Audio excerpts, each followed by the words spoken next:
அன்பர்கள் அனைவருக்கும் வணக்கம். நம பார்வதி பதகே ஹரஹர மகாதேவா. இன்று நம்முடைய சைவ சித்தாந்த கழகத்தின் மெய்நிகர் சைவ கல்விக் கழகத்தினுடைய சார்பிலே நடக்கக்கூடிய சைவம் அறிவோம் என்ற தொடர் வகுப்பில் 9ஆம் வகுப்பு இன்று நடைபெறுகிறது. தலைப்பு சந்தானாச்சாரியர் வரலாறு. சைவத்தினுடைய இரு கண்களாக நாம் சமயாச்சாரியார் 4 பேரையும் சந்தானாச்சாரியார் 4 பேரையும் கருதுவது நம்முடைய மரபு. இந்த 4 பேர் என்ற 2 தொகுப்புகளிலுமே நமக்கு யாருக்கும் ஒருத்தருக்கு ஒருத்தர் ஏற்றத்தாழ்வோ உயர்வு தாழ்வோ கருதுவது சைவ சமயத்தினுடைய மரபல்ல. தமிழகத்தில் இவர்கள் அனைவரையும் ஒருவராகவே நாம் கருதுவது வழக்கம். இந்த சமயக்குறவர் வரலாற்றை நாம் கடந்த வகுப்புகளில் சிந்தித்தோம். அதை தொடர்ந்து திருமுறைகளை பற்றி நாம் சிந்தித்தோம். இப்பொழுது இன்னொரு கண்ணாகிய சந்தானாச்சாரியருடைய வரலாறை நாம் இப்பொழுது சிந்திக்கிறோம். சந்தானாச்சாரியருடைய வரலாறு மிக மிக ரொம்ப முக்கியமானது. கிபி 6-7 நூற்றாண்டுகளில் தமிழகத்தில் தலையெடுத்து நின்ற சமண சமயத்தை, அதனுடைய அரசியல் செல்வாக்கை வீழ்த்த வேண்டிய ஒரு காலகட்டம் நேரிட்ட பொழுது ஞானசம்பந்த சுவாமிகளும் அப்பரடிகளும் தோன்றி சமண சமயம் என்ற கலையை நீக்கி சைவம் என்ற பயிரை வளர்த்தார்கள் என்பது வரலாறு. நாம் அதை விரிவாகவே பார்த்தோம். அந்த சைவ சமய ஸ்தாபனம் நடந்த பொழுது அவர்கள் தத்துவ ரீதியாக சொல்ல வேண்டிய கருத்துக்களை எல்லாம் தோத்திர வடிவிலே மிகச் செறிவாக தேவையான அளவு சொல்லிவிட்டு பதிவு செய்துவிட்டு சென்றார்கள். ஏன் சமணத்தை தர்க்க ரீதியிலே வெல்லவில்லையா என்ற ஒரு கேள்வி நமக்கு கட்டாயமாக எழும். சமணர்களும் பௌத்தர்களும் தர்க்கத்தினுடைய உச்சத்துக்கே சென்றவர்கள் என்று நம்முடைய சமயாச்சாரியர்கள் பதிவு செய்திருக்கிறார்கள். ஏதுக்களாலும் எடுத்த மொழியாலும் மிக்கு சோதிக்க வேண்டா என்பது ஞானசம்பந்த சுவாமிகளுடைய திருவாக்கு. அந்த அளவுக்கு சமணர்களும் பௌத்தர்களும் தர்க்கத்தின் மேல் தர்க்கமாக நின்று தர்க்கத்தினுடைய உச்சத்துக்கே சென்று இறை நம்பிக்கையையும் இந்த உலகத்தினுடைய தோற்ற நிகழ்வுகளையும் ஆய்வு செய்து உரிக்க ஒன்றுமே இல்லாமல் போகும் வெங்காயம் போல இந்த உலகத்தினுடைய இன்ப துன்பங்களை அவர்கள் கருத தொடங்கினார்கள். அந்த கருத்தையே அவர்கள் பரப்பினார்கள். இது சாமானிய மக்களிடையே கடுமையான வெறுப்பை உருவாக்கியது. நான் அனுபவிக்கக்கூடிய இன்பம், நான் அனுபவிக்கக்கூடிய துன்பம் பொய் என்று சொன்னால் எந்த மனிதனும் அதை நம்ப மாட்டான். அப்பொழுதுதான் சமயாச்சாரியர்கள் தோன்றி இந்த வாழ்க்கை உண்மையானது, நிலையானது, இந்த அனுபவம் உண்மையானது, இதன் பின்னணியிலே உள்ள தத்துவங்கள் என்ன என்பதை தோத்திர வடிவத்திலே சொல்லி அந்த தத்துவ கருத்தை தங்களுடைய அற்புதங்கள் வாயிலாக நிலைநாட்டி வெளிப்படுத்தினார்கள். அதனால்தான் சமணமும் பௌத்தமும் வீழ்ந்தது. இல்லையெனில் அவர்களை தர்க்கத்தில் வென்றிருக்க முடியாதா என்று சொன்னால் வென்றிருக்கலாம், அது ஒரு பெரிய விஷயமே அல்ல. ஆனால் சாமானிய மக்களை எப்படி சைவத்திற்கு கொண்டு வருவது? அவர்களுக்கு எப்படி தர்க்கம் புரிபடும்? அவர்கள் தர்க்கத்திற்கே வராதவர்கள். அவர்களுடைய தேவையெல்லாம் நம்பிக்கை மட்டுமே. அந்த நம்பிக்கையை உறுதிப்படுத்தக்கூடிய, நிலைநாட்டக்கூடிய செயல்களில் தான் நம்முடைய சமயாச்சாரியர்கள் ஈடுபட்டார்கள்.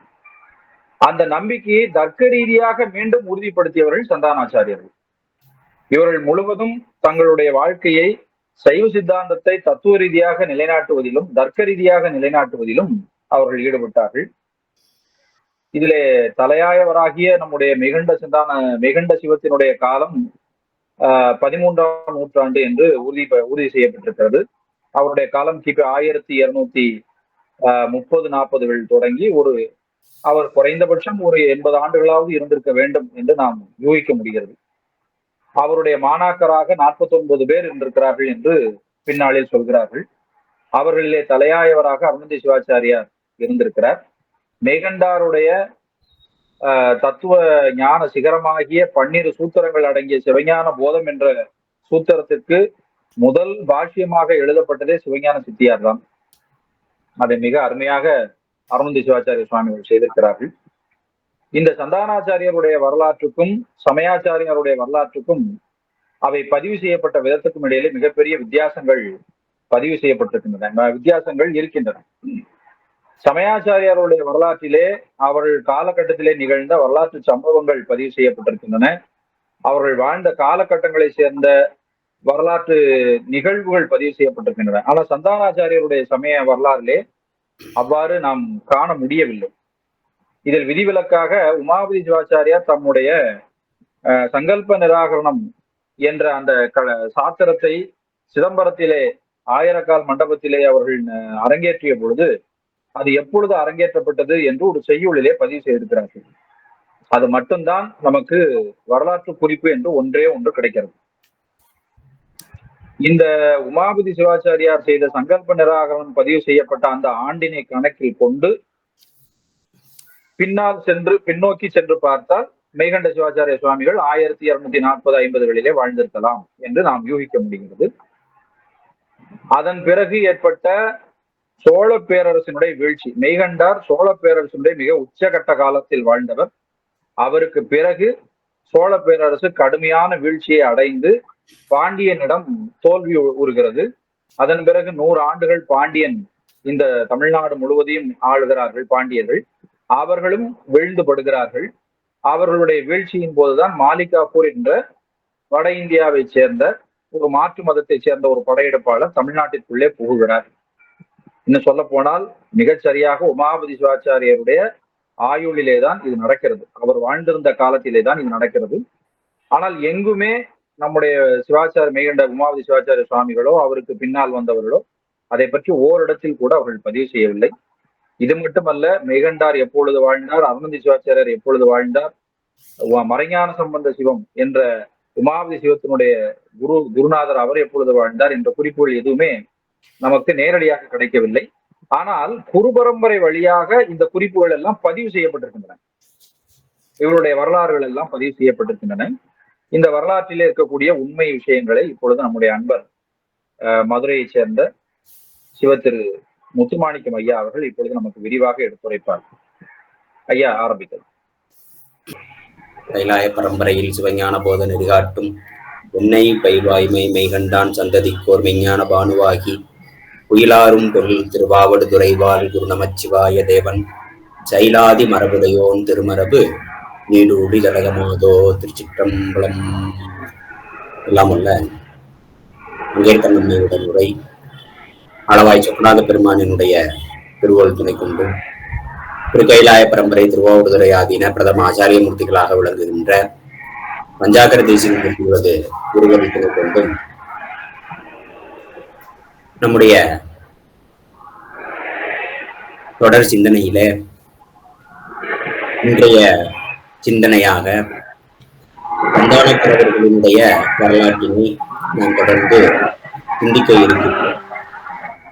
அந்த முறையில சமயம் என்பது சமய தலைவர்களினாலே மிக சீரிய வெளிந்த முறையிலே கட்டமைக்கப்பட்டு அதோடு மட்டுமல்லாது அனுபவத்தையும் உடன் புகுட்டி அந்த சமயத்தை சார்ந்திருக்கின்ற அவர்களுக்கு இம்மை பயனையும் மறுமை பயனையும் முழுமையாக தந்து அவர்களுக்கு மேலான வாழ்விற்கு வழிகாட்டுகின்ற முழுமை பெற்றதாக அமையக்கூடியது. இதிலே நம்முடைய சமயமானது சைவ சமயம் என்றும் அதே சமயத்திலே மேன்மை பொருந்திய சிவபெருமானே இந்த சமயத்தின் கர்த்தா என்றும் பேசப்படுகிறது. ஏனென்றால் இன்று கர்த்தா போன்ற வார்த்தைகளுக்கு கூட விளக்கம் சொல்லி புரிய வைக்க வேண்டிய நிலைமைக்கு நம் சமயம் வந்து விட்டது. ஏன்னா இதெல்லாம் நம்ம சமயத்தினுடைய சொற்கள். இதெல்லாம் பிற்காலங்களிலே எங்கெங்கோ பரவி வேறு மாதிரியாக சென்று விட்டது. கர்த்தா என்றால் தலைவன் என்று அர்த்தம். ஏன்னா சாஸ்திரங்கள்லாம் படிக்கும் பொழுதுதான் நம்மளுக்கு இந்த கர்த்தா அப்படின்றதுக்கான விஷயங்கள் எல்லாம் தெரிய வரும். ஆச்சாரிய மூர்த்திகள் இந்த வார்த்தைகள்லாம் எப்படி பயன்படுத்தி இருக்கிறாங்க அப்படின்றது. அப்படி சமயத்தின் தலைவனாக ஒவ்வொரு சமயத்தவர்களுக்கும் அந்த சமயத்தை ஸ்தாபித்த ஒவ்வொருவர்கள் இருப்பாங்க. ஆனால் இங்கு மேன்மை பொருந்திய இறைவனே சமயத்தின் தலைவனாக அமைந்திருக்கக்கூடிய பெருஞ்சிறப்புடையது நம்முடைய சைவ சமயம். அப்படிப்பட்ட சைவ சமயத்தில மேன்மை பொருந்திய சரியை, கிரியை, யோகம், ஞானம் என்கின்ற 4 பதங்கள் உண்டு. இந்த 4 பதங்களையும் நமக்கு விளக்கி சொல்லுவதாக வேத சிவாகமங்கள் மிகச்சிறந்த முறையிலே அமைந்திருக்கின்றன.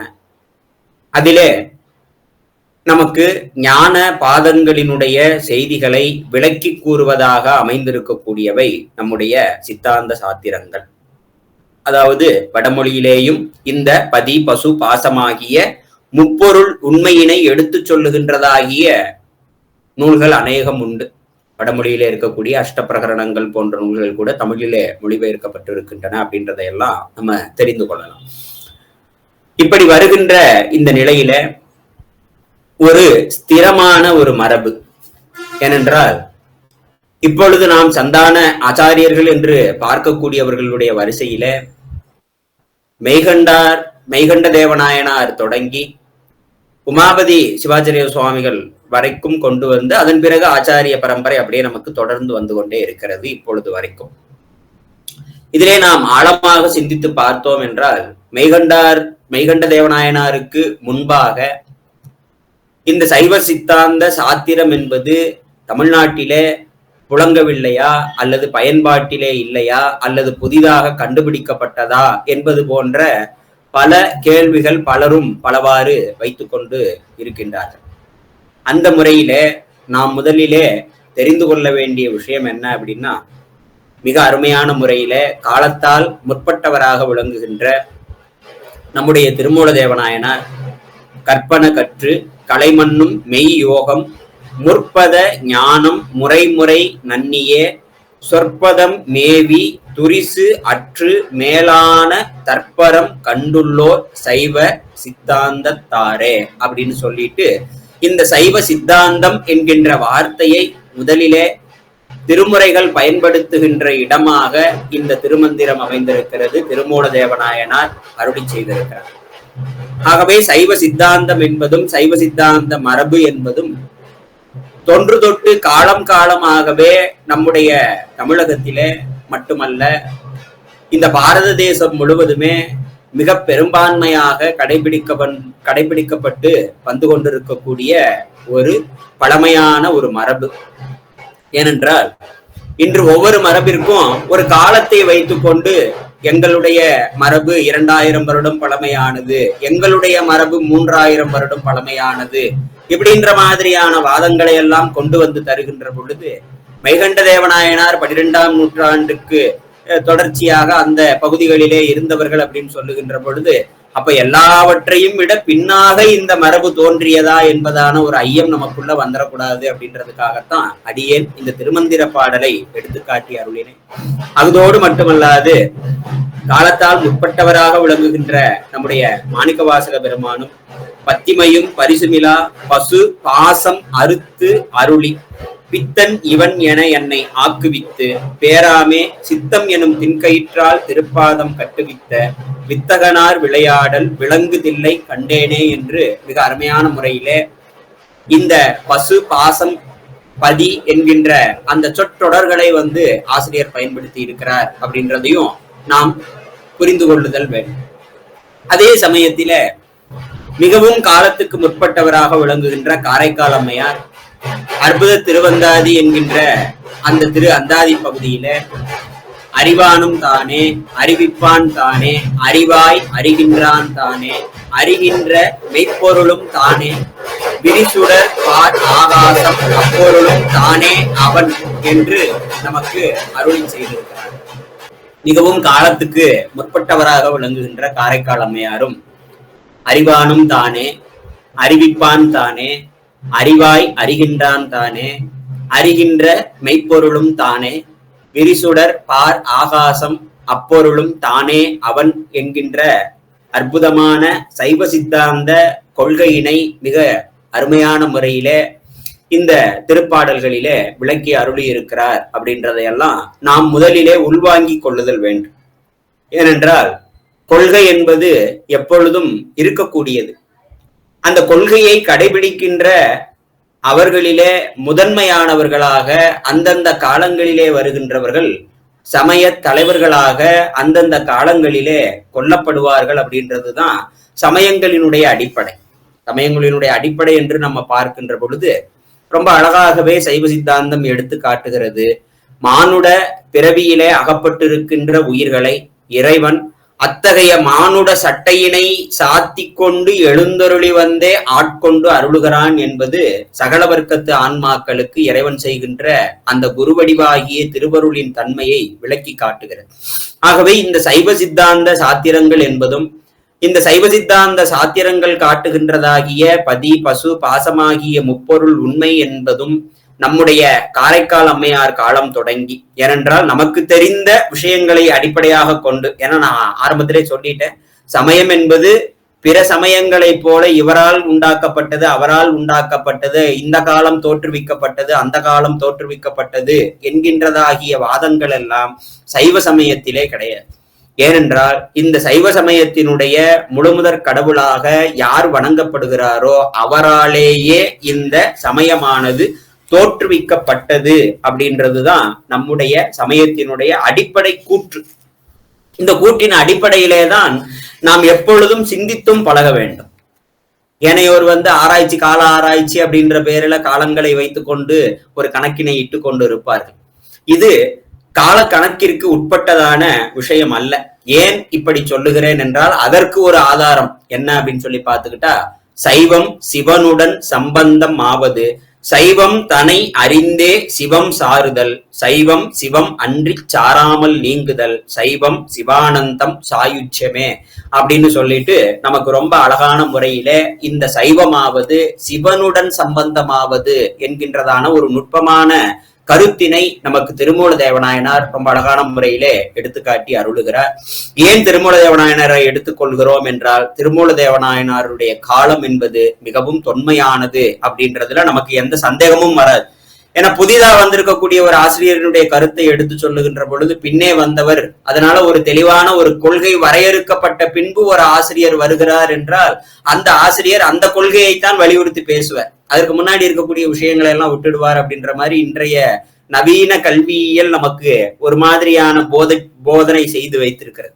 ஆனால் இங்கு எதையும் போதிக்க வேண்டிய அவசியம் அல்ல, எதையும் வலியுறுத்தி திணிக்க வேண்டிய அவசியமும் நம்முடைய சமயத்திலே எப்பொழுதுமே கிடையாது. ஏனென்றால் எல்லாவற்றையும் தன்னுள்ளே இருத்தி கொண்டு தான் எல்லாவற்றுக்கும் மேலாக விளங்குகின்ற ஒரு நுட்பமான தன்மை உடையதாக நம்முடைய சைவ சமயமானது விளங்குகிறது அப்படின்றத நம்ம பார்க்கிறோம். அதிலே நம்ம ஏற்கனவே பார்த்தது போல சைவ சமயத்தினுடைய 4 பாதம், அதிலே சரியாபாதம், கிரியாபாதம், யோகபாதம், ஞானபாதம் என்கின்ற இந்த 4 பாதங்களிலே நம்முடைய சந்தான ஆச்சாரிய பெருமக்கள் என்போர் சைவ ஆகமங்களிலே சொல்லப்பட்டிருக்கின்ற ஞானபாத செய்திகளை நமக்கெல்லாம் விளக்கி அருளி அதனுடைய உண்மை அனுபவத்தை நாம் அனுபவிக்கும்படியாக வழிகாட்டுவதற்கு எழுந்தருளி வந்திருக்கக்கூடிய ஆச்சாரிய மூர்த்திகள். ஏன் அப்படின்னு சொல்லி பார்க்கிறோம் அப்படின்னா, சந்தானம் அப்படின்னாலே நமக்கு தெரியும், குழந்தை இல்லாதவங்க என்ன செய்வாங்க, சாமிகிட்ட போய் வேண்டும் பொழுது சந்தான பாக்கியம் வேண்டும் அப்படின்னு கேட்பாங்க. அப்ப சந்தானம் என்பது நமக்கு சொல்லப்படுகிற விஷயம் என்ன, அந்த வார்த்தையின் வழியாக நமக்கு என்ன, எதை நமக்கு போதிக்க வருகிறார்கள் அப்படின்னா, இங்கே சொல்லப்படுகிற விஷயங்கள் என்பது வெறும் நூல் அறிவினால் மட்டுமே அறிந்து கொள்ளுகின்ற விஷயங்கள் அல்ல. ஏனென்றால் அன்றைய காலகட்டங்களிலே சிவஞான போதம் என்கின்ற ஒரு நூலினை படிக்க வேண்டும் என்றால் மடத்தை சார வேண்டும், மடத்திலே பலகாலமும் தொண்டு செய்து அதன் பிறகு அவர்கள் நம்பிக்கைக்குரியவராக இருக்கின்ற நிலையிலே அது நமக்கு படிக்க கொடுக்கப்படும். ஆனால் இன்றைய நிலை என்பது பல்வேறு விதமாக மாறிவிட்டது, பல்வேறு குழப்பங்களும் அதனால் தான் எழுந்திருக்கிறது என்பது அடியனுடைய ஒரு தாழ்மையான கருத்தும் கூட. இதிலே நாம் சிந்தித்து பார்க்கின்ற பொழுது சாத்திரங்கள் என்பன வெறும் அறிவினை மட்டும் போதிப்பது அல்ல. அண்ணன் அவர்கள் குறிப்பிட்டது போல தர்க்கத்தின் அடிப்படையிலே சமய உண்மையை நிலைநிறுத்துவதற்காக மட்டும் சாத்திரம் அல்ல. தர்க்கத்தின் அடிப்படையிலே சமய உண்மையை நிலைநிறுத்துவது என்பது அதனுடைய அடிப்படையான கோட்பாடுகளிலே ஒன்று. அதற்கும் மேலான ஒரு முக்கிய பயன் என்ன என்று நாம் பார்த்து கொண்டோம் என்றால், ஒவ்வொரு ஆன்மாவும் சிவானந்தமாகிய அந்த பேர் ஆனந்த அனுபவத்தை பெறுவதற்கான வழியை காட்டுவதுதான் சாத்திரங்களினுடைய மிக முக்கியமான நோக்கம். ஏனென்றால் பயன் என்பது பெரிதாக இருக்கின்ற பொழுது நாம் என்ன செய்ய மாட்டோம் அப்படின்னா, இன்னொரு விஷயத்தை தேடி போக மாட்டோம். ஒருத்தர்னால நமக்கு நிறைய ஆதாயம் கிடைக்குது அப்படின்றப்ப நாம் ஏன் இன்னொருத்தரை தேடி செல்ல போகின்றோம்?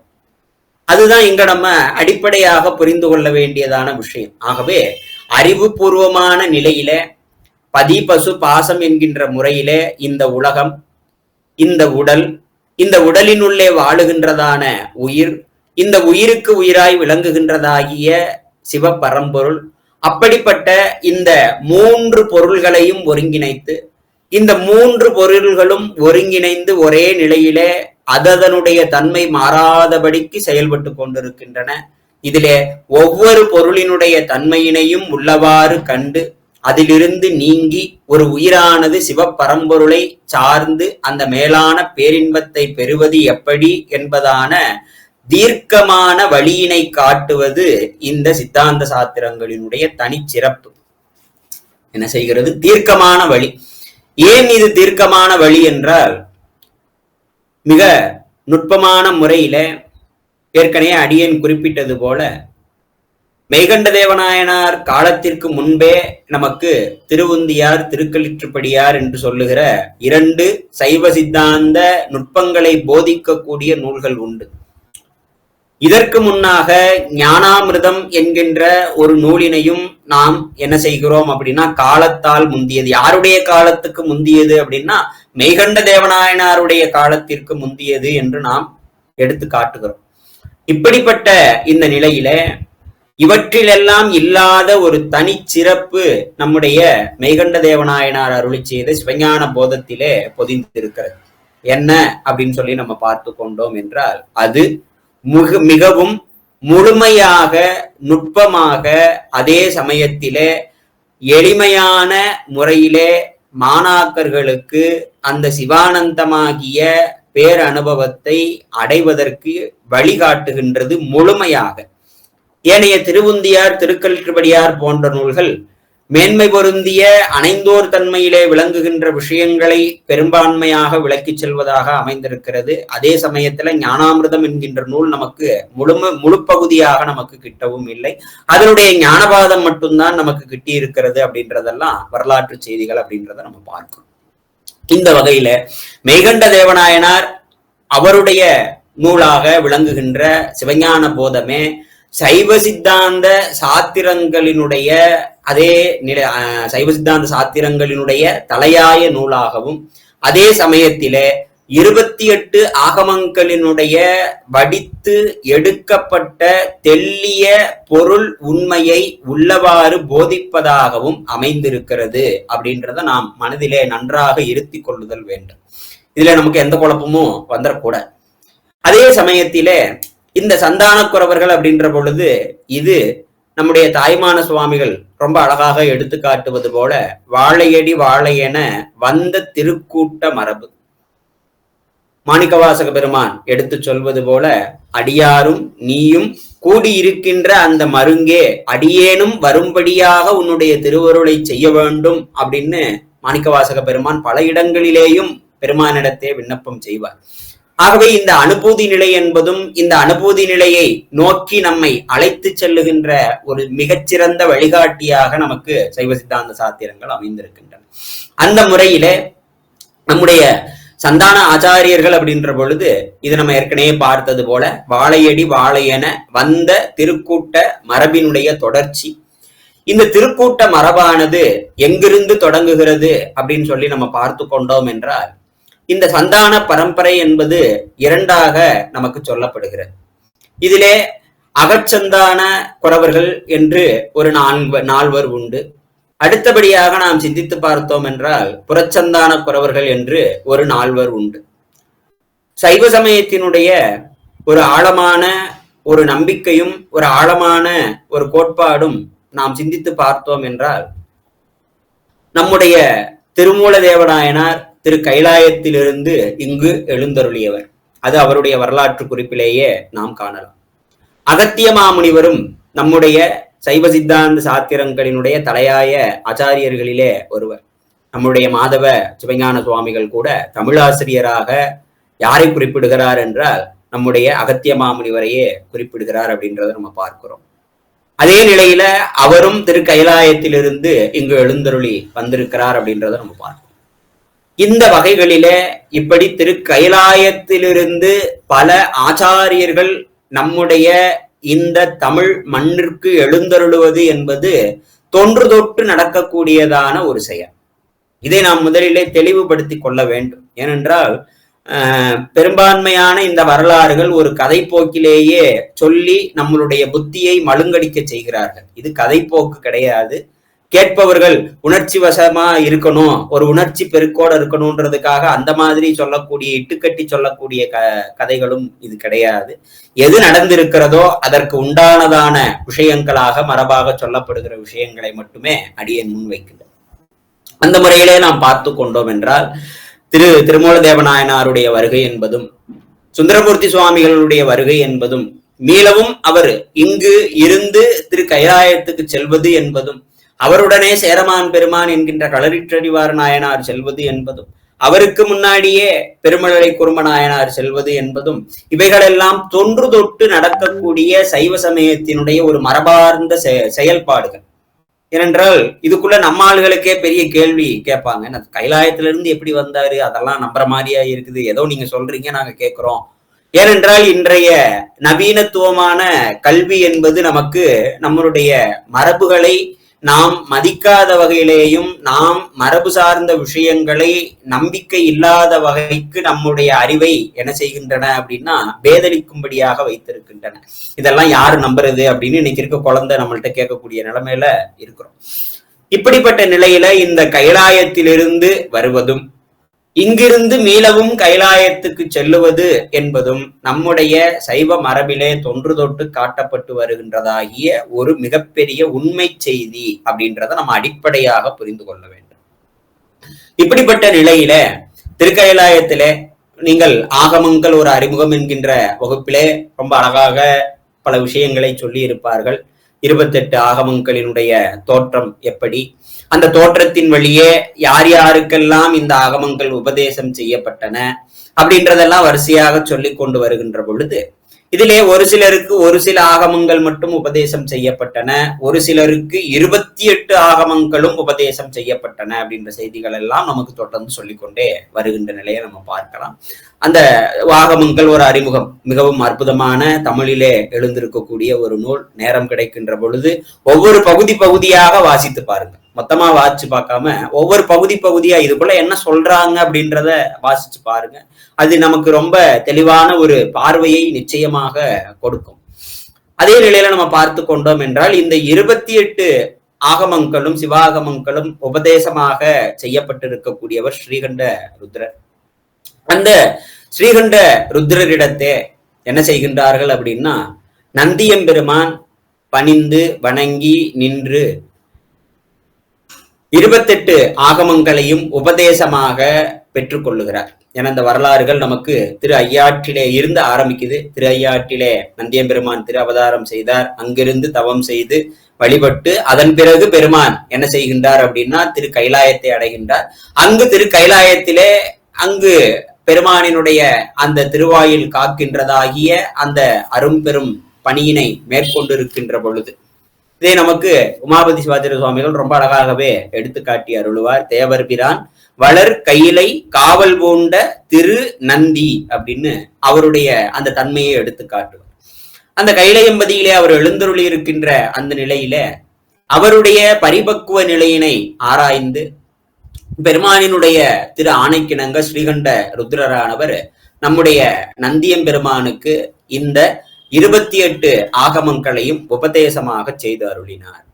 ஏற்கனவே நம்ம பார்த்தது போல சைவ சமயத்தினுடைய அடிப்படை கோட்பாடு என்பது சரியை கிரியை யோகம் ஞானம் என்று நாம் பார்த்தோம். அதுபோல இந்த சைவ ஆகமங்கள் கிரியாபாதம் ஞானபாதம் என்கின்ற 2 பெரும் பிரிவுகளாக பிரித்து வைக்கப்பட்டிருக்கும். எப்படி வேதமானது நமக்கு மிக அருமையான முறையில உபநிடதங்கள் எல்லாம் அடங்கிய பகுதிகளை ஞான பகுதிகள் என்றும் அதற்கு முன்னே அமைந்திருக்கக்கூடியதான பகுதிகளை அந்த யஜ்ஞங்கள் செய்யக்கூடிய விஷயங்களை விளக்கி இருக்கக்கூடிய கர்மகாண்டம் அப்படின்னும் நமக்கு எப்படி விளக்கி சொல்லுகிறார்களோ, ஏன்னா வேதமும் இரு பெரும் பிரிவாக பிரிக்கப்பட்டிருக்கும். ஒன்னு கர்மகாண்டம், இன்னொன்று ஞானகாண்டம் என்பார்கள். கர்மகாண்டத்திலே அறத்தை எப்படி செய்வது முதலிய விஷயங்களும் யஜ்யங்களை பற்றியான விஷயங்களும் அங்கு சொல்லப்பட்டிருக்கும். ஞானகாண்டத்திலே நாம் பார்த்து கொண்டோம் என்றால் மிக அருமையான முறையில ஞானகாண்ட செய்திகளினுடைய தன்மையை எல்லாம் ஆசிரியர்கள் விளக்கி சொல்லி இருப்பார்கள். ஞானகாண்டம் என்பது வேதத்தினுடைய ஞானகாண்டம் உபநிடதங்களாக அமைந்திருக்கும் அப்படின்றத நாம் புரிந்து கொள்ளுதல் வேண்டும். இந்த ஞானகாண்டங்களிலே சொல்லப்பட்டிருக்கின்ற தன்மையை ஆராய்ந்து அதனுடைய தெளிவாக நமக்கு சொல்லுவது ஆகமங்கள் அப்படின்றதுதான் சைவ சமயத்தினுடைய அடிப்படை கோட்பாடு. அந்த வகையில 28 ஆகமங்களும் இப்படி சரியாபாதம், கிரியாபாதம், யோகபாதம், ஞானபாதம் என்று 4 பாதங்களாக சொல்லப்பட்டாலும் இவை 4ம் 2ஆக என்ன செய்யப்படுகிறதுன்னா சுருக்கி சொல்லப்படுகிறது. அதிலே நமக்கு பார்த்து கொண்டோம் அப்படின்னா இந்த கிரியாபாதம் ஒன்றும் அடுத்து இருக்கக்கூடிய ஞானபாதம் ஒன்றும் மிக பெரிதாக அமைந்திருக்கின்றன. இந்த கிரியாபாதம் என்பது யாகங்களை எப்படி செய்வது, கோயில்களினுடைய கட்டமைப்புகளை எப்படி அமைப்பது முதலிய எல்லா தன்மைகளையும் விளக்கி கூறுவதாக அமைந்திருக்கின்றன. இந்த ஞானகாண்டம் என்பது மிக அருமையான முறையில பதி பசு பாசமாகிய முப்பொருளை பற்றி ஆராய்கின்ற ஆராய்ச்சியாக அமைந்திருக்கின்றது. இந்த வகையிலே அமைந்திருக்கின்ற 28 ஆகமங்களையும் நம்முடைய ஸ்ரீகண்ட பரமேஸ்வரர் நந்தியம்பெருமானுக்கு உபதேச கிரமமாக உபதேசம் செய்தார். அந்த உபதேசத்தை பெற்றுக்கொண்ட நந்தியம்பெருமான் ஞான நூல்களை கேட்டல் மாத்திரம் கூடாது, கேட்டலுக்கு பிறகு நம்முடைய சமயம் சொல்லுகின்றதாகிய படிநிலை சிந்தித்தல், தெளிதல், நிட்டை கூடுதல் என்பது. அப்படி 28 ஆகமங்களினுடைய சரியை கிரியை யோக ஞான 4 பாத செய்திகளையும் நந்தியம்பெருமான் ஆராய்ந்து வருகின்ற பொழுது அவருக்கு பல இடங்களிலே மலைவு தோன்றியது. மலைவு என்பது என்ன அப்படின்னா, என்ன இந்த ஆகமத்திலே இப்படி சொல்லி இருக்கிறார்கள், இந்த ஆகமத்திலே இப்படி சொல்லி இருக்கிறார்கள். சுருக்கமா புரிந்து கொள்ள வேண்டும் என்றால் நம்ம என்ன சொல்றோம், பதி பசு பாசம் 3 பொருள்னு சொல்றோம். இப்ப இந்த பதி பசு பாசம் அப்படின்றதே என்ன செய்வாங்க அப்படின்னு சொல்லி பார்த்துக்கிட்டா, பாசம் என்பது ஆணவம், கண்மம், மாயை அப்படின்னு சொல்லிட்டு 5ஆக ஆக்கி விடுவார்கள். இப்ப 3 5ஆக ஆகிவிட்டு, இப்ப ஒரு ஆகமத்திலே 5 பொருள்கள் என்று சொல்லப்படும், ஒரு ஆகமத்திலே 3 பொருள்கள் என்று சொல்லப்படும். அது முதலிலே அறியாத நிலையிலே படிக்கின்ற பொழுது நமக்கு என்ன தரும், என்ன இதுல 3ன்றாங்க, இதுல 5ன்றாங்க, இப்ப 5 உண்மையா 3 உண்மையா என்பதாகிய குழப்பம் நேரும். ஏன்னா சிந்திக்கிறவங்களுக்கு அந்த குழப்பம் நேரும். கேட்டுட்டு அப்படியே இந்த காதுல வாங்கி இந்த காதுல விட்டுட்டு போறவங்களுக்கு அந்த குழப்பம் நேராது, சிந்திப்பவர்களுக்கு அந்த குழப்பம் நேரும். அந்த குழப்பம் நேர்ந்த காரணத்தினாலே நந்தியம்பெருமான் மீளவும் ஸ்ரீகண்ட தேவர்களுடைய திருவடியை வணங்கி அவரிடத்தே விண்ணப்பம் செய்து கொள்ளுகிறார். பெருமானே, தாங்கள் உபதேசித்த இந்த ஆகமங்களினுடைய விஷயங்களிலே அடியேனுக்கு சில இடங்களிலே மலைவு தோன்றி இருக்கிறது. ஆகவே தாங்கள் எனக்கு இந்த ஐயங்களையெல்லாம் தீர்த்து மெய்ப்பொருள் அனுபவத்தை அடியேன் பெரும்படியாக உபதேசித்து அருளுதல் வேண்டும் என்று கேட்கிறார். ஏனென்றால் ஒரு கணக்கு நமக்கு தெரியல அப்படின்னா அந்த கணக்கை நமக்கு சொல்லி கொடுத்த ஆசிரியரிடத்து தான் நம்ம திரும்ப போகணும். நம்ம வேற யார்கிட்டயாவது போய் அதை கேட்டுக்கிட்டு இருந்தோம்னா அவர் என்ன கத்து வச்சிருக்கிறாரோ அதைத்தான் நம்மளுக்கு சொல்லுவார். இதெல்லாம் நமக்கு ஒரு மரபு ரீதியான விஷயங்களாக எப்படி அணுகுதல் வேண்டும் என்பது முதற்கொண்டு நமக்கு இந்த வரலாறுகள் எடுத்து காட்டுகின்றன. அப்படி ஸ்ரீகண்ட ருத்ரரிடத்தை அணுகவும் ஸ்ரீகண்ட ருத்ரர் அங்கு அவருக்கு ஒரு உபதேசத்தை செய்கிறார். அதன் வழியே நாம் சிந்தித்து பார்க்கின்ற பொழுது ஸ்ரீகண்ட ருத்ரர் சிவாகமங்களிலே சொல்லப்பட்டிருக்கின்ற சரியாபாதம், கிரியாபாதம், யோகபாதம் என்பது கிரியாபாதம் வரைக்கும் இவைகளெல்லாம் அந்தந்த ஆன்மாக்களினுடைய பக்குவம் நோக்கி அருளப்பட்டது. அதே சமயத்திலே இன்றைக்கு நாம் பார்க்கிறோம் இல்லையா, ஒவ்வொரு பகுதியிலே இருக்கக்கூடிய திருக்கோயில்களிலேயும் ஒவ்வொரு ஆகமங்கள் கடைபிடிக்கப்படுகின்றன. ஒவ்வொரு ஆகமங்களினுடைய வழிபாட்டு முறைகளும் வேறு வேறு, ஒவ்வொரு வழிபாட்டு முறைகளும் வேறு வேறு. இப்படி இந்த சரியாபாதம், கிரியாபாதம் போன்றவை இத்தகைய தன்மையுடைய ஆன்மாக்களை நோக்கி அருள் செய்யப்பட்டிருக்கின்ற காரணத்தினாலே அவற்றிலே பல பேதங்கள் காணப்படும். ஏன் பேதம் காணப்படுது அப்படின்னா, பக்குவம் நோக்கி உபதேசிக்கப்பட்டிருக்கிறது. யாருக்கு என்ன பக்குவம் உண்டோ அவர்களுக்கு அந்த பக்குவத்தின் வழியே அந்த அனுபவத்தை பெறட்டும் அப்படின்றதுக்கு உபதேசம் செய்யப்பட்டிருக்கிறது அப்படின்றதை எடுத்துக்காட்டி, ஆனால் ஞானபாதத்திலே இத்தகைய வேறுபாடுகள் எதுவும் இல்லை. இதிலே சொல்லப்பட்டிருக்கின்ற பொருள்களினுடைய தன்மையை இவ்வாறு காணுதல் வேண்டும். இதற்கு ஒரு நூலின் துணையினை கொண்டு நீ இந்த ஞானபாத செய்திகளை ஆராய்ந்து பார்த்தாயானால் உனக்கு மலைவு தோன்றாது என்று உபதேசித்து அருளினார். அப்படிப்பட்ட நூலாக விளங்குவது எது அப்படின்னு சொல்லி பார்த்து கொண்டோம் அப்படின்னா 28 ஆகமங்களினுள்ளே ஒரு ஆகமமாக விளங்கக்கூடிய ரௌரவ ஆகமத்திலே அமைந்திருக்கக்கூடிய பாச விமோச்சன படலத்திலே இருக்கக்கூடிய சிவஞான போதம் என்கின்ற 12 சூத்திரங்களை என்ன செய்தார் அப்படின்னா உபதேசம் செய்ததோடு மட்டுமல்லாது அந்த நூலிலே சொல்லப்பட்டிருக்கின்ற மெய் ஞான அனுபவ நிலை, அந்த அனுபவ நிலையை நம்மளுடைய நந்தியம்பெருமான் அனுபூதியாக பெரும் பொருட்டு அங்கு தீக்ஷா கிரமங்களும் செய்யப்பட்டு, ஏன்னா தீட்சையின் வழியாகத்தான் நமக்கு இந்த நூல்கள் சொல்லப்படுகின்றன. ஞான நூல்களினுடைய தன்மை என்பது உபதேச கிரமமாக பெறுதல் வேண்டும் என்பதுதான். அதனாலதான் 28 ஆகமத்தையே ஆசிரியர் என்ன பண்ணியிருக்கிறாருன்னா உபதேசமாக பெற்றிருக்கிறார்.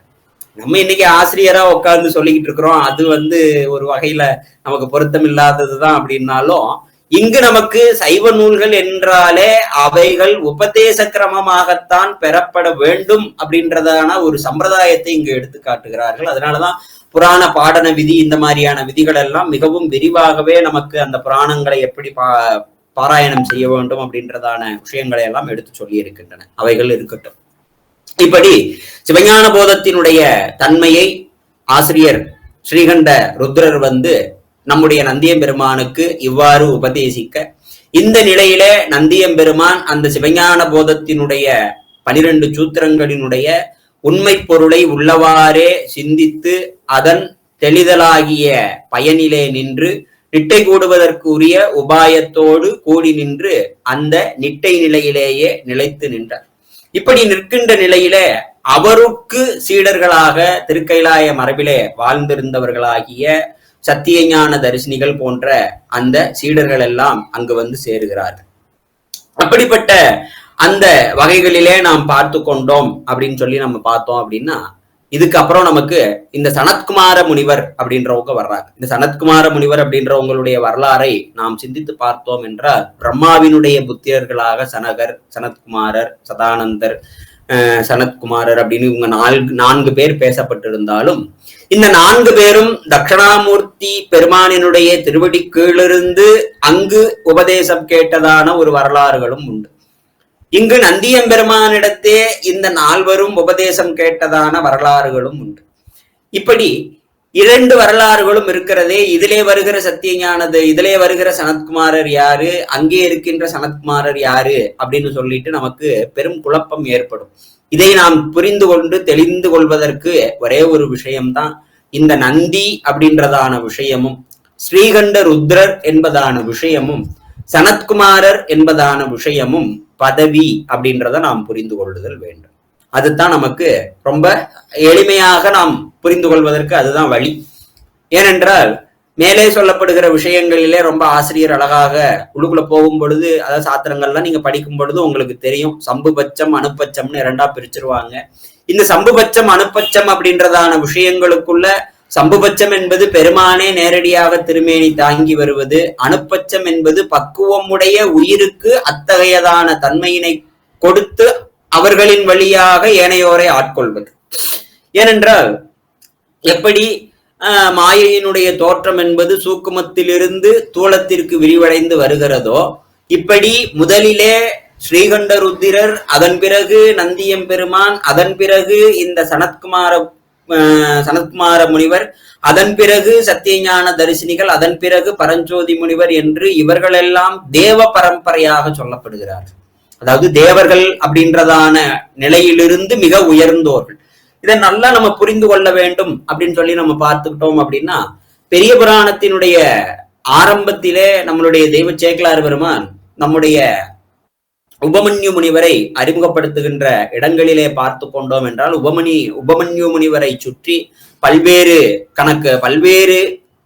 ஆயிரக்கணக்கான முனிவர்களும் ரிஷிகளும் பல்வேறு துறைகளை சார்ந்திருக்கின்ற மிகப்பெரிய அனுபவம் உடையவர்களும் அந்த திருக்கைலாய மலை சாரலிலே உபமன்யு முனிவரோடு கூடி இருந்தார்கள் என்று நமக்கு நம்முடைய பெரிய புராணத்திலே நம்முடைய தெய்வ சேக்கலார் பெருமான் எடுத்து காட்டுகிறார். இப்படி திருக்கைலாய மலை என்பது நமக்கு 4 வகையான முக்திகளிலே சொல்லப்படுகிற சாரூப, சாயுஜ்யம், அதற்கு அடுத்ததாக சொல்லப்படுகிற சாமீபம் என்கின்றதான அந்த உயர்ந்த பதங்களிலே வாழுகின்ற ஒரு பக்குவ ஆன்மாக்கள், அந்த ஜீவன் முக்த நிலை அப்படின்றதான அந்த நிலையை நெருங்கி வாழுகிற பக்குவ ஆன்மாக்கள். அப்படிப்பட்ட அந்த பக்குவ ஆன்மாக்களின் வழியாகத்தான் நம் போன்ற சாதாரணமானவர்களுக்கு அந்த ஞான நிலையானது என்ன செய்யப்படும் அப்படின்னா கடத்தப்படும்.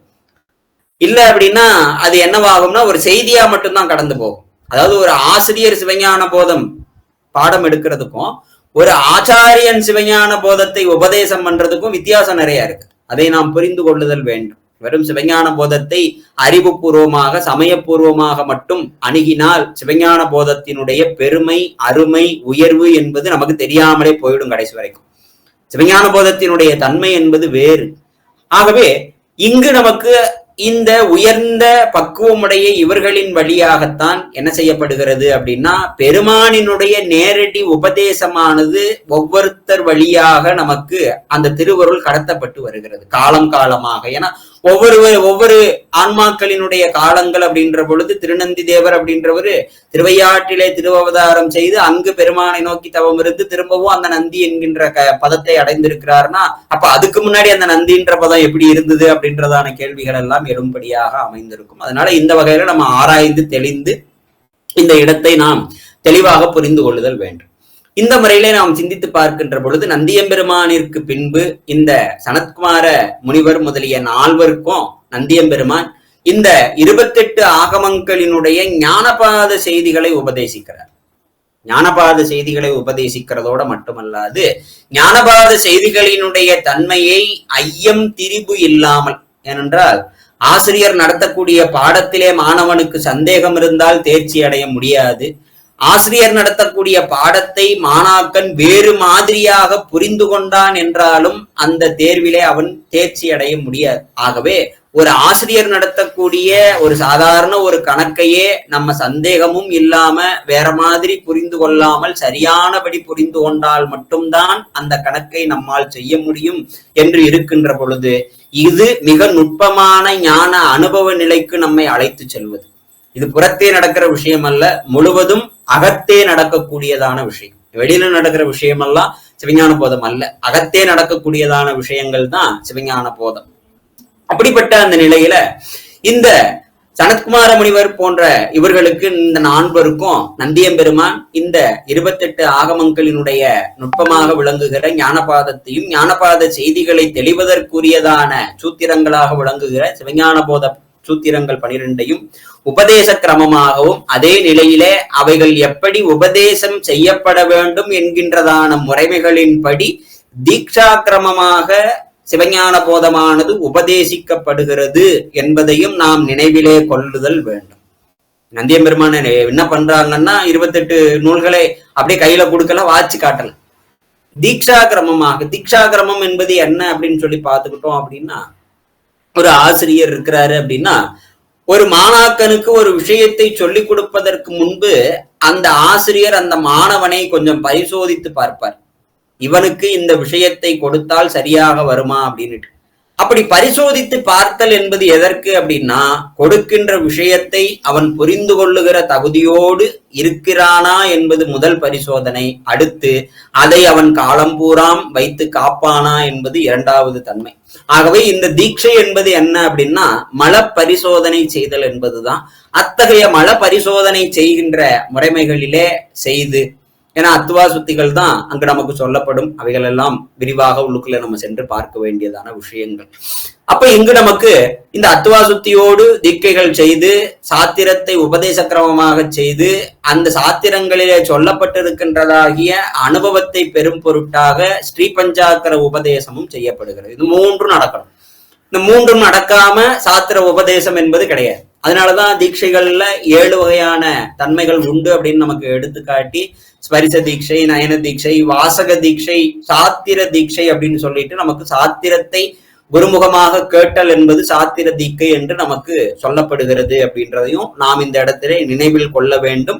சிவப்பிரகாசம் அந்த வழியை காட்டுகிறது. தீட்சை பெற்றுக்கொண்டுதான் சாத்திரங்களை ஓதுதல் வேண்டும், கேட்டல் வேண்டும் அப்படின்றதான அடிப்படையை நமக்கு எடுத்து காட்டுகிறது. இன்னும் ஒருபடி ஆறுமானாவலர் அவர்கள் மேலே போய் சிவாலய வழிபாடு செய்ய வேண்டும் என்றாலே அவனுக்கு சமய தீட்சை என்பது இன்றியமையாதது அப்படின்னு ஒரு கடுமையான ஒரு சட்டத்தை கொண்டு வந்து கொடுக்கிற. கடுமையான சட்டம் என்று நாம் சொல்ல முடியாது, அதுதான் நம்முடைய பாரம்பரியமான ஒரு வழக்கமும் கூட அப்படின்றதுதான் விஷயம். இப்படி இந்த சனத்குமாரர்களுக்கு பின்பு இந்த சனத்குமாரர்கள் என்ன செய்யறாங்க அப்படின்னா, ரொம்ப அழகா நீங்க இந்த இடத்த புரிஞ்சுக்கலாம். பிரம்மாவினுடைய புத்திரர்கள், பிரம்மாவினுடைய புத்திரர்களுக்கு பிறகு அப்படின்னு சொல்லி வருகின்ற பொழுதே அந்தந்த தகுதிப்பாடுகள் நமக்கு விளக்கமாக புரிய வருகிறது. இதற்கடுத்து யாருக்கு உபதேசம் செய்யப்படுகிறதுனா, சத்தியஞான தரிசினிகளுக்கு உரிய வகையிலே தீக்கைகள் செய்யப்பட்டு சிவஞான போத உபதேசம் செய்யப்பட்டு, அதோடு மட்டுமல்லாது அந்த சிவஞான போதம் காட்டுகிற அனுபவத்திலே நிலை பெறுமாறு ஸ்ரீ பஞ்சாக்கர உபதேசமும் செய்யப்படுகிறது அப்படின்றது சத்தியஞான தரிசினிகள்.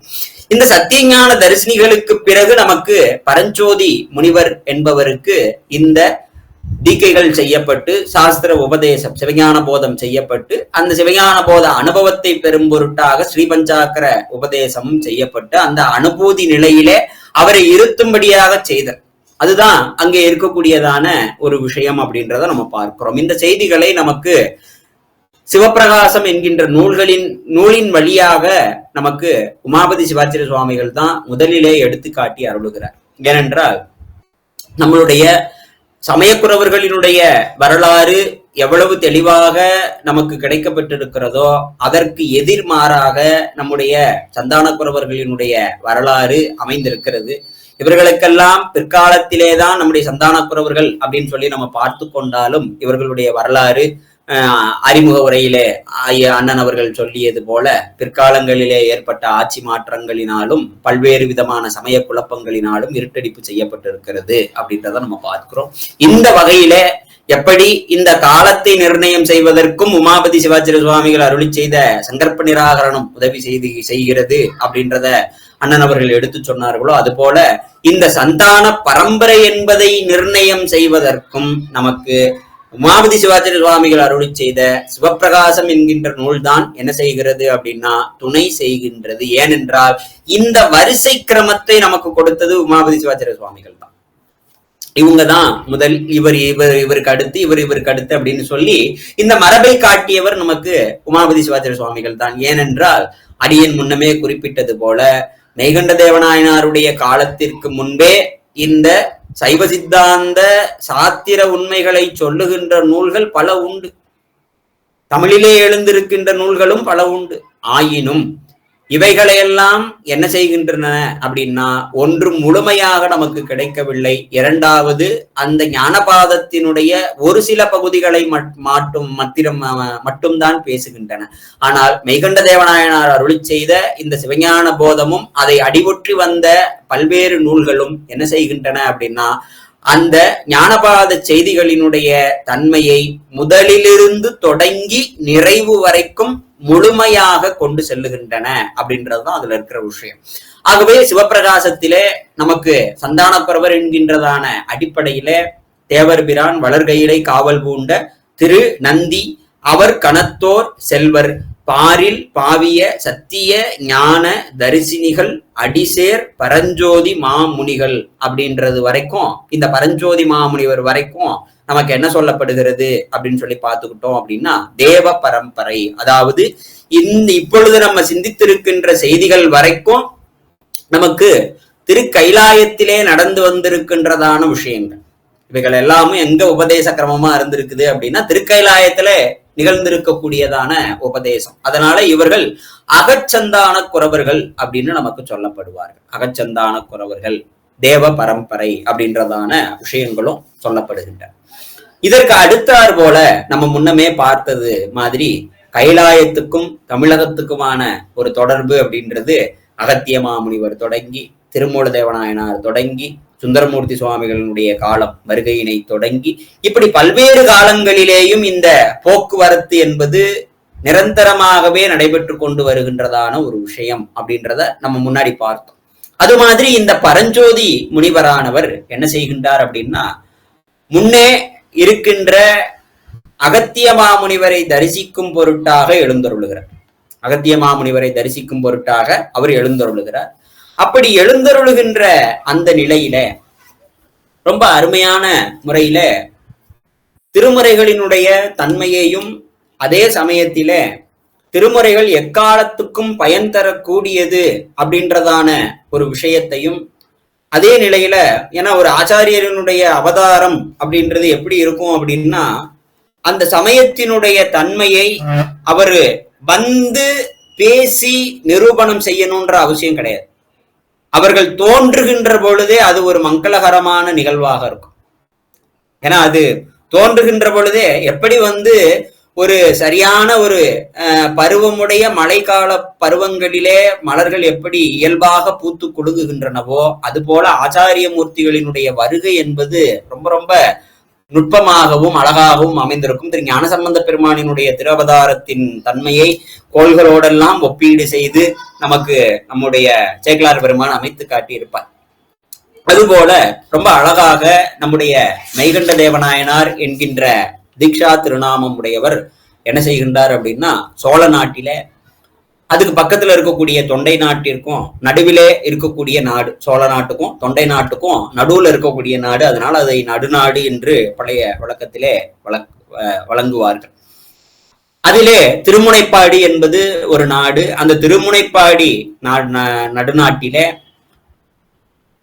பெரும்பான்மையான நிலைகளிலே நம்முடைய சமய ஆச்சாரிய பெருமக்களினுடைய பாதம் படாத திருக்கோயில்கள் தமிழகத்திலே பெரும்பான்மையாக குறைவு அப்படின்னே சொல்லலாம். அந்த அளவுக்கு தலையாத்திரையை செய்திருக்கிறார்கள். அந்த நிலையிலே பெருமானின் பாடல் பெற்ற தலங்களாக விளங்குவதிலே ஒன்றாக விளங்குவது திருப்பெண்ணாகடம், திரு தூங்கானை மாடம் என்று வழங்கப்பெறுகிறது. திரு நாவுக்கரச பெருமானுக்கு சூளக்குரியும் இடபக்குரியும் திருநீற்று இலச்சனையும் இடைப்பட்டிருக்கக்கூடிய ஒரு அற்புதமான ஒரு நிகழ்வு நிகழ்ந்திருக்கக்கூடிய ஒரு திருத்தலம்.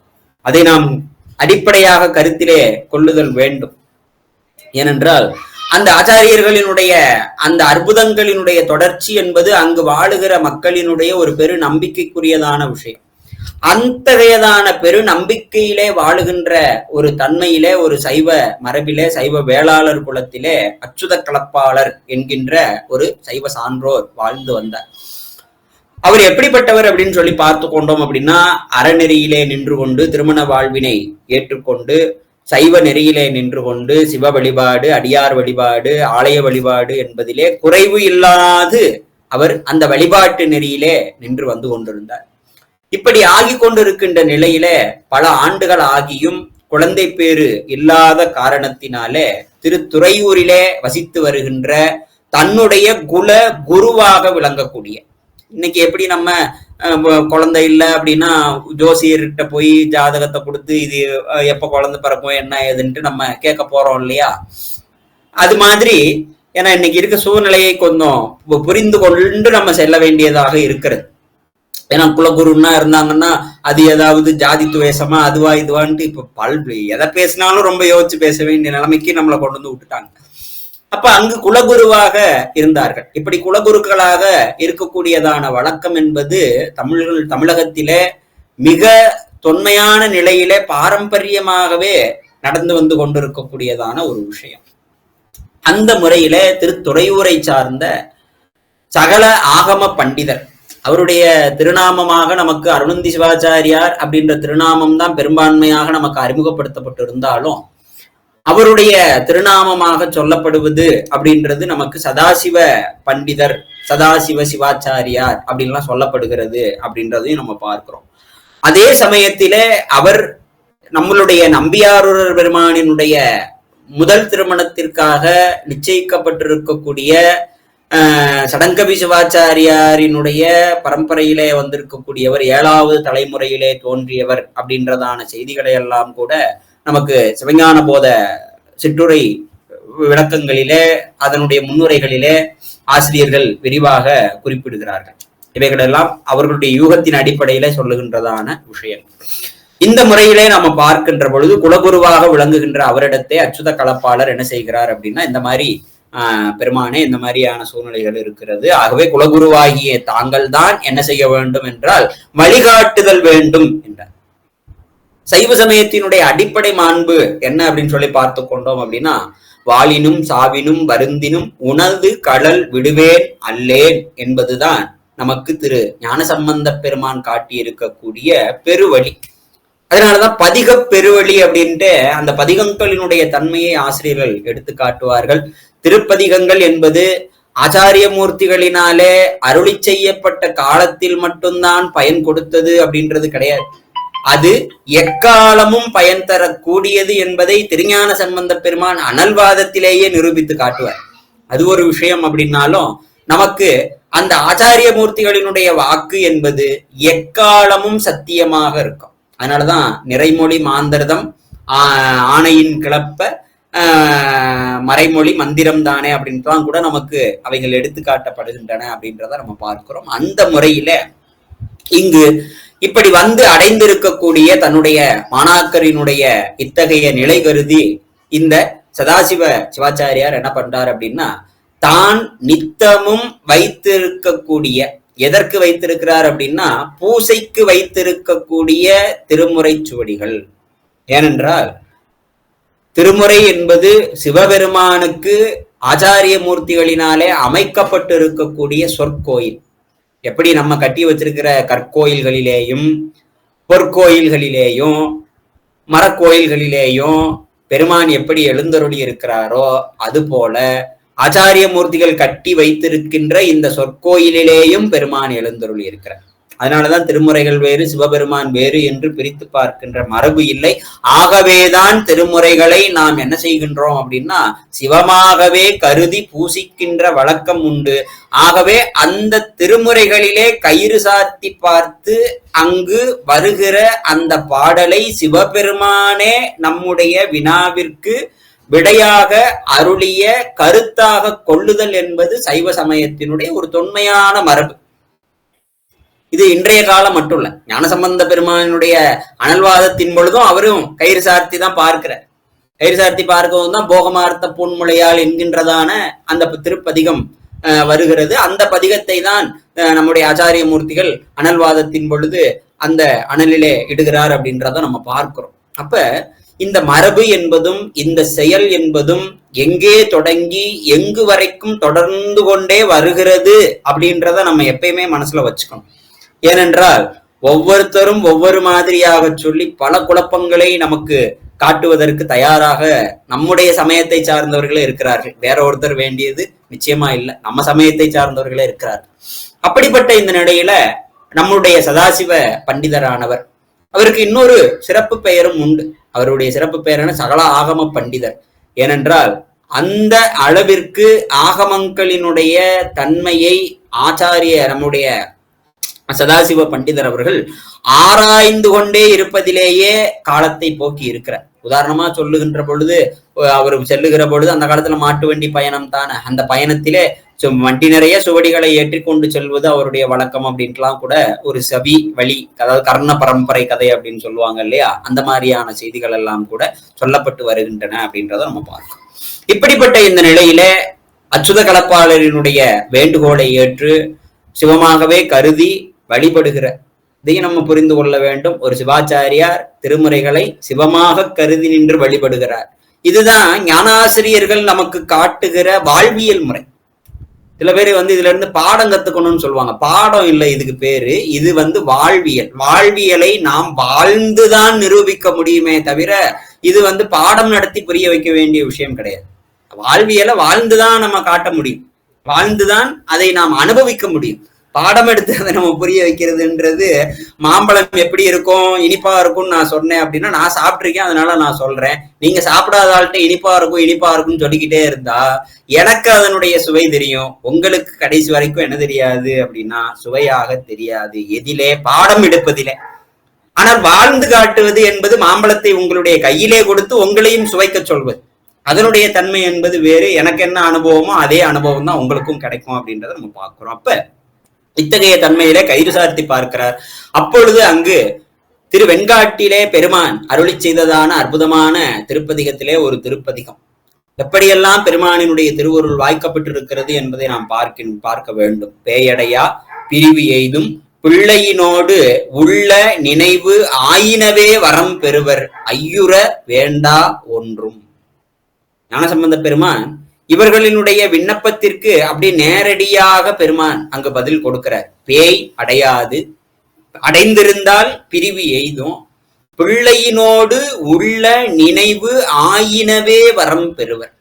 அதாவது பிள்ளை வரம் முதற்கொண்டு உள்ள நினைவு, நம்முடைய உள்ளத்துல என்னவெல்லாம் நினைத்து பெருமானிடத்தை கேட்கிறோமோ அந்த நினைத்து நாம் கேட்கின்ற அத்தனையினையும் பெருமான் என்ன செய்கின்றான் அப்படின்னா வரமாகவே தருகிறான். அத்தகைய கருணையுடைய பெருமான் எழுந்தருளி இருக்கின்ற பதியாக விளங்குவது இந்த திருவெண்காடு. அதிலேயும் ஞானசம்பந்த பெருமான் அங்கு காட்டுகின்றதான ஒரு உறுதிப்பாடு ஒன்று இருக்கிறது பாருங்கள். அதை நாம் எத்தனை நாள் சிந்தித்து பார்த்தாலும் இப்படியெல்லாம் சொல்றதுக்கு எந்த ஆச்சாரிய மூர்த்திகள் இருக்கிறாருன்ட்டு நம்ம யோசிக்கணும். ஐயுற வேண்டா ஒன்று, சந்தேகமே பட வேணாம், நீ போ உனக்கு நடக்கும் அப்படின்னு இப்படியெல்லாம் சொல்வதற்கான ஆச்சாரிய மூர்த்திகள் வேறு சமயங்களிலே உண்டா அப்படின்றது ரொம்ப கேள்விக்குறியான விஷயங்கள். ஏனென்றால் ஞானசம்பந்த பெருமானை நாம் குறிப்பிடுகின்ற பொழுதே ஆணை நமதென்ற பெருமான் என்பதுதான் அவருடைய ஒரு அற்புதமான திருநாமங்களிலே ஒன்றாக விளங்கக்கூடிய. இப்படி பேயடையா பிரிவெய்தும் உள்ள பிள்ளையினோடு உள்ள நினைவு ஆயினவே வரம் பெறுவர் ஐயுற வேண்டா ஒன்றும் வேயனதோல் உமைப்பங்கன் வெண்காட்டு முக்குள நீர் தோய்வினையார் அவர் தம்மை தோயாவாம் தீவினையே என்பது பெருமானினுடைய திருவருளை சிந்தித்து இந்த சதாசிவ பண்டிதர் கயிறு சார்த்தி பார்க்கின்ற நிலையிலே அச்சுத கலப்பாளருக்கு இந்த பாடல் வர, இந்த பாடலினுடைய தன்மையை இந்த சதாசிவ பண்டிதர் அவர்கள் என்ன பண்றாங்க அப்படின்னா நம்முடைய அச்சுத கலப்பாளரிடத்தை தெரிவித்து திருவெண்காட்டிலே இருக்கின்ற அந்த முக்குளங்களிலேயும் நீராடி பெருமானை நாள்தோறும் வணங்கி வா, பெருமான் உனக்கு திருவருள் செய்வார் என்று அவர்கள் அங்கு அனுகிரகம். குருவின் வழியாகத்தான் எல்லாம் நடக்கும். குரு வழியாக குணங்களிலே நின்றுதான் கருவினை அளிக்க முடியும் நம்மளால.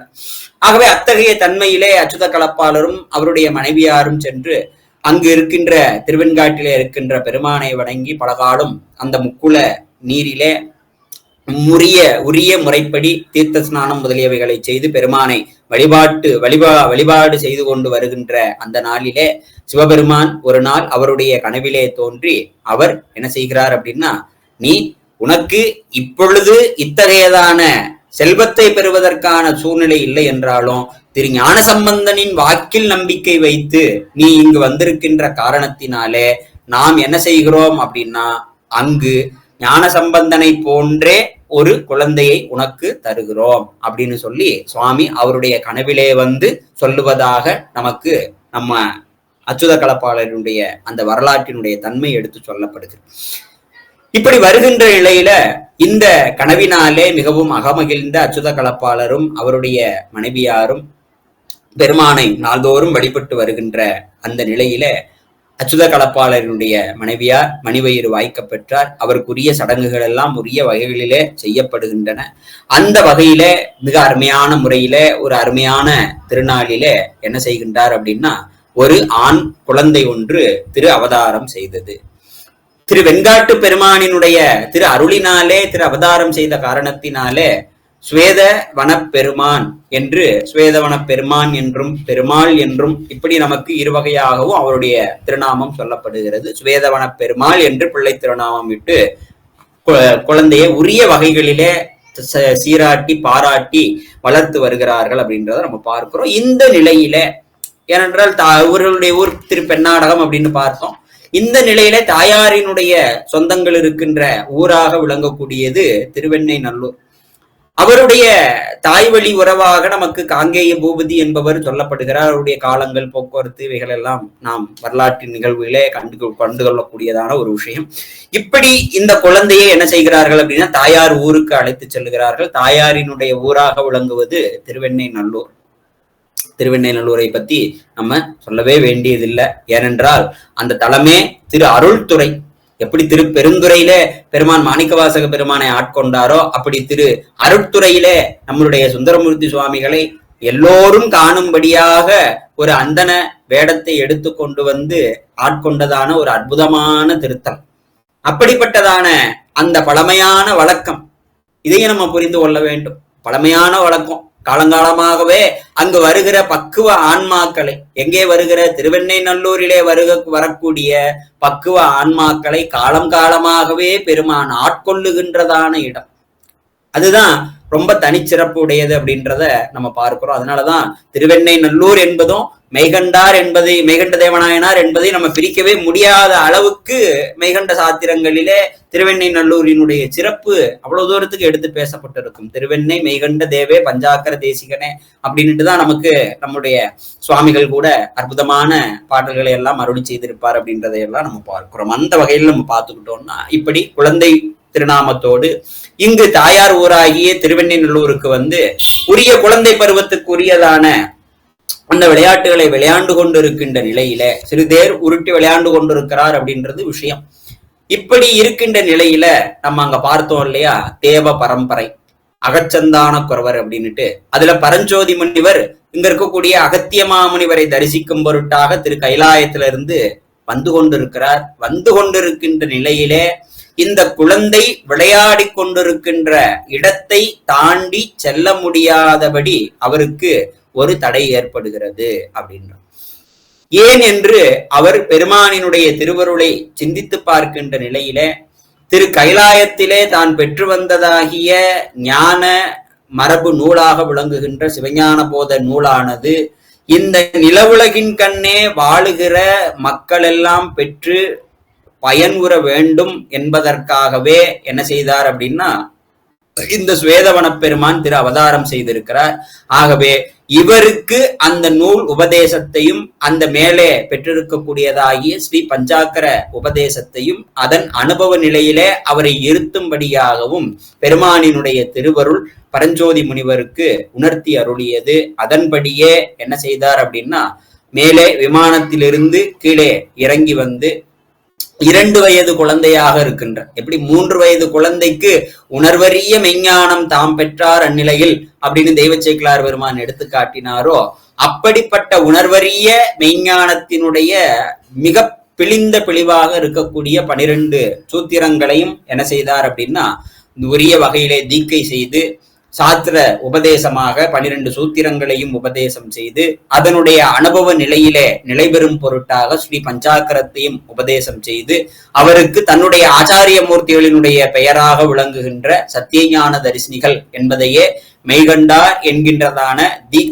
தீக்ஷா நாமமாக, ஏனென்றால் அது வரைக்கும் உடல் சார்பிலே இருந்த உயிரானது இப்பொழுது உடல் சார்பை விட்டு சிவச்சார்பை பெற்ற காரணத்தினாலே அங்கு தீக்ஷா நாமமும் வழங்கப்பெறுகிறது அப்படின்றத நம்ம பார்க்கிறோம். மெய்கண்டார் என்கின்றதான தீக்ஷா நாமத்தை அருளி செய்ததோடு மட்டுமல்லாது இந்த சிவஞான போதத்தை தமிழிலே மொழிபெயர்த்து வருகின்ற பக்குவமுடையோருக்கு உபதேசித்து அனுகிரகம் செய்க அப்படின்னு சொல்லி அருள் செய்கின்றார்.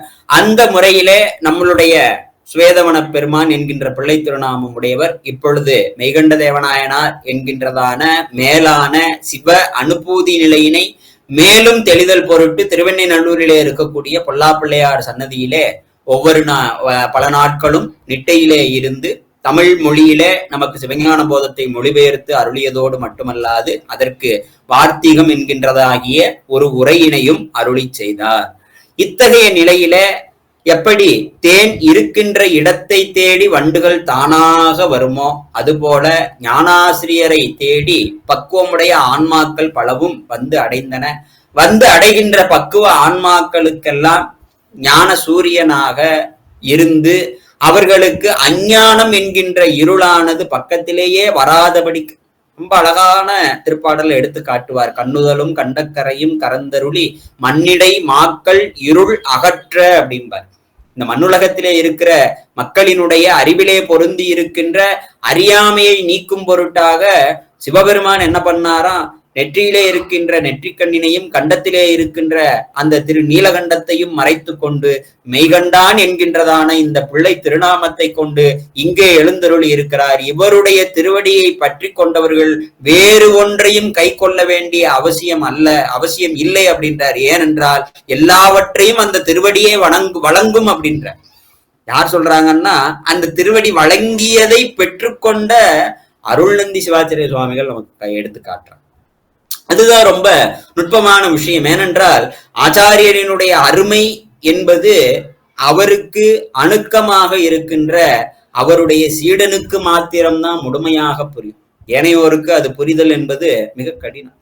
அத்தகைய தன்மையிலே இப்படி சுவேதவன பெருமானாக இருந்தவர் மெய்கண்ட தேவநாயனார் என்கின்ற அந்த பிள்ளை திருநாம அந்த தீக்ஷா நாமத்தோடு சிவஞான போத உபதேசத்தை இப்படி தன்னை அடைகின்ற, எப்படி தேனிருக்கிற மலரை தேடி அந்த வண்டுகள் வந்து சேருகின்றனவோ, வண்டி எங்க இருந்து வருதுன்னு நம்ம கண்டுபிடிக்கவா முடியாது. அதுபோல பக்குவமுடையவர்கள் எல்லாம் ஒரு இடத்தே வந்து நின்று மெய்கண்ட தேவநாயனார் இடத்தை உபதேசத்தை பெற்றுக் கொண்டிருக்கிறார்கள். இத்தகைய தன்மையில இங்கு நம்ம பார்த்து கொண்டோம் என்றால் இந்த செய்தி சதாசிவ சிவாச்சாரியாருக்கு பண்டிதருக்கு செய்தி செல்லுகிறது. இது போல ஒரு குழந்தை, இது போல ஆகமங்களிலே சொல்லப்பட்ட ஞானபாத செய்திகளை எல்லாம் சிவஞான போதம் என்கின்ற ஒரு நூலின் வழியாக பக்குவமுடையோர்களுக்கு உபதேசம் செய்து அனுபவ நிலையிலே இருத்தி வருகிறார் அப்படின்றதான விஷயங்கள் எல்லாம் கேள்விப்படுகிறார். அந்த நிலையிலே அவர் அங்கு தன்னுடைய மாணாக்கரை அனுப்பி அழைத்து வர சொல்லுகிறார். ஏன்னா இவருடைய சீடரினுடைய குழந்தை தான். அதனால அந்த முறைமையிலே ஆசிரியர் என்ன பண்றார் அப்படின்னா, மெய்கண்ட தேவநாயனாரை அழைத்து வரும்படியாக தன்னிடம் இருக்கின்ற சீடர்களை எல்லாம் அங்கு எழுந்தருளும்படி அழைத்து வரும்படியாக அனுப்புகிறார். சென்ற சீடர்கள் எல்லாம் என்ன செய்கிறார்கள் அப்படின்னா, தேனிலே இது பூவிலே இருக்கிற அந்த தேனின் ருசியை அதிகமாக சுவைத்த காரணத்தினாலே அந்த தேனை மிகுதியாக உண்டு அந்த தேனிலேயே அந்த வண்டு என்ன செய்யுமா, விழுந்து கிடக்குமா, அது மயக்கம் அப்படிம்பாங்க. அது மாதிரி இங்கு ஞானாசிரியராக விளங்குகிற சதாசிவ பண்டிதரிடத்தே ஆகமங்களினுடைய நுட்ப பொருள்களை எல்லாம் கேட்டு சிந்தித்து தெளிந்திருந்த மாணாக்கர்கள் மெய்கண்ட தேவநாயனாருடைய சன்னதிக்கு எழுந்தருளிய நிலையில அங்கு மெய்கண்ட தேவநாயனாருடைய அந்த மேன்மை பொருந்திய அனுபவ உபதேசம் என்பது அவர்களை அங்கிருந்து மீளவும் செல்லாதபடிக்கு ஆக்கிவிட்டது. அதுதான் ரொம்ப முக்கியம். இங்க வந்து சொல்லக்கூடிய விஷயம் என்ன அப்படின்னா, அனுபவ நிலையிலே இருந்து உபதேசித்தல் என்பதும் அறிவு நிலையிலே இருந்து வகுப்பெடுப்பது என்பதும் வேறு வேறு. அனுபவ நிலையில் இருப்பவர் ஆச்சாரியர், பாடமா எடுக்கிறவர் ஆசிரியர், ஏற்கனவே நம்ம பார்த்தது போல. இப்படியே சென்ற மாணாக்கர்கள் யாரும் வராத காரணத்தினால என்ன செய்யறார் அப்படின்னா, சகலாகம பண்டிதராக விளங்கிய இந்த சதாசிவ பண்டிதர் தானே சொல்லுகிறார். அங்கு ஞானாசிரியரினுடைய அந்த தீட்சண்யமான பார்வை, ஏனென்றால் தீட்சையிலே முதல் வகை சக்ஷி தீட்சை அப்படின்னு சொல்லப்படும், அதாவது பார்வையாலே பார்த்தல் அப்படின்றது. அதுவும் இது போல பக்குவம் முற்றிருக்கக்கூடிய ஆன்மாக்கள், நீங்க நல்லா யோசிச்சு பார்க்கணும். சதாசிவ பண்டிதரிடத்தே பாடம் கேட்டுக்கொண்டிருந்த மாணாக்கர்களே வந்திருக்கக்கூடியவர்கள் எல்லாம் திரும்ப மீள முடியாமல் அந்த மெய் அனுபவ நிலை வாய்க்க பெற்று அங்கேயே அமர்ந்து விட்டார்கள் என்றால், இவர்களுக்கு பாடம் சொல்லி கொடுத்து கொண்டிருந்த அருள்நந்தி சிவாச்சாரியார் என்கின்றதான அற்புதமான திருநாமத்தை பெறக்கூடிய இந்த சதாசிவ பண்டிதருக்கு எவ்வளவு உயர்ந்ததான பக்குவம் இருக்கும். ஆகவே ஞானாசிரியரை பார்த்த மாத்திரத்திலேயே அங்கு இருந்ததாகிய கொஞ்ச நஞ்ச இருட்டும், அதாவது கொஞ்ச நஞ்ச அறியாமையும் நீங்கி அனுபூதி நிலை அவருக்கு வாய்க்கப்பெற்றது. இத்தகைய அனுபூதி நிலையிலே தலை சிறந்தவராக அருள்நந்தி சிவாச்சாரியார் இருந்த காரணத்தினாலே அவரை நம்முடைய மெய்கண்ட தேவநாயனார் உரிய வகையிலே பரஞ்சோதி முனிவர் தனக்கு எப்படி உரிய வகையிலே தீக்கை செய்து சிவஞான போதமாகிய நூல் உபதேசம் செய்து நூல் உபதேசத்தின் வழியாக பெறுகிற அனுபவத்தை பெரும் பொருட்டாக ஸ்ரீ பஞ்சாக்கரத்தை உபதேசம் செய்து அனுபவத்தில் இருத்தினாரோ, அத்தகையதான உபதேச கிரமத்தோடு நம்முடைய மெய்கண்ட தேவநாயனார் சதாசிவ பண்டிதருக்கு அத்தகைய சிவஞான போத நூலின் உபதேசமும் உரிய தீக்கையும் ஸ்ரீ பஞ்சாக்கர உபதேசமும் செய்து அனுபூதி நிலையிலே அவர் அமரும்படியாக செய்து அந்த சதாசிவ சிவாச்சாரியாருக்கு நம்முடைய மெய்கண்ட தேவநாயனார் அருள்நந்தி சிவாச்சாரியார் என்கின்றதாகிய தீட்சா நாமத்தை அருளி செய்தார் அப்படின்றத நம்ம பார்க்கிறோம். இந்த முறையிலே இரண்டாவது ஆச்சாரிய மூர்த்திகளாகிய அருள்நந்தி சிவாச்சாரிய சுவாமிகள் மெய்கண்ட தேவநாயனார் அருளி செய்ததான அற்புதமான நூல். அதே சமயத்துல இன்னொன்றையும் நாம் இந்த இடத்திலே புரிந்து கொள்ள வேண்டும். பொய்கண்டார் காணா புனித அத்துவிதம் என்னும் புனிதம் என்னும் அத்துவித மெய்கண்டநாதன் அருள் மேவும் நாள் என்னாலோ.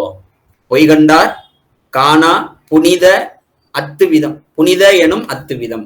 ஏனென்றால் இந்த அத்வைதம் அப்படின்ற சொல் ரொம்ப பெரிய சமயத்தினுடைய ஒரு பெரிய வகைகளிலே சமயத்தோட உண்மையை சொல்றதுக்கும் இந்த சொல் தான், சமயங்களுக்குள்ளே குழப்பத்தை ஏற்படுத்துவதற்கும் இந்த சொல் தான். அப்ப மெய்கண்ட தேவநாயனார் சிவஞான போதத்தின் வழியே நமக்கு எதை சொன்னார் அப்படின்னா, அத்துவிதம் என்கின்ற வாக்கியத்தினுடைய உண்மை பொருளை விளக்கி சொன்னார். அப்ப ஏனையோர்கள் எல்லாம் இந்த அத்துவிதம் என்கின்ற வாக்கியத்திற்கு விளக்கம் செய்திருக்கிறார்களே, அதெல்லாம் எப்படிப்பட்டது அப்படின்னா, அவைகளெல்லாம் உண்மை உரை அல்ல, அவையெல்லாம் பொய்யான உரை அப்படின்னு அனுபவத்தில் தோய்ந்தவராகிய தாய்மான சுவாமிகள் நமக்கு எடுத்து காட்டியிருக்கிறார். பொய்கண்டார் காணா புனிதம் என்னும் அத்துவித மெய்கண்டநாதன் அருள் மேவும் நாள் என்னாலோ அப்படின்றது தாய்மான சுவாமிகள் அருள் செய்திருக்கக்கூடியதான ஒரு அற்புதமான அந்த வாக்கு. அதே நிலையில இங்கு நமக்கு அருணந்தி சிவாச்சாரிய சுவாமிகள் சிவஞான போதத்தினுடைய நுட்பங்களை எல்லாம் உணர்ந்து பின்வருகிற மாணாக்கர்களுக்கு உபதேசிக்கும் பொருட்டாக அவர் என்ன செய்கிறார் அப்படின்னா, சிவஞான போதத்தை விரிந்த நூலாக ஆக்குகிறார். விரிந்த நூல் அப்படின்னு சொல்லி பார்க்கின்ற பொழுது சிவஞான போதத்தினுடைய ஒவ்வொரு சூத்திரங்களும் விரிவான பாடல்களினாலே விளக்கம் செய்யப்படுகின்றன அப்படின்றத நம்ம பார்க்கிறோம். அந்த முறைகளிலே நமக்கு சிவஞான சித்தியார், சுபக்கம், பரபக்கம், இது வெறும் 12 சூத்திரங்கள் அப்படின்ற வகையில இருக்கிறத கிட்டத்தட்ட ஒரு 600 சில்லறை பாடல்களுக்கு பக்கத்துல எழுதி அதன் வழியாக விளக்கம் செய்வது. 12 சூத்திரம் எங்க இருக்குது, 600 சில்லறை பாடல்கள் எங்க இருக்குதுன்றதை நீங்க யோசனை செய்து பார்த்து கொள்ள வேண்டும் அப்படின்றது இதுக்குள்ள இருக்கிறதான விஷயம்.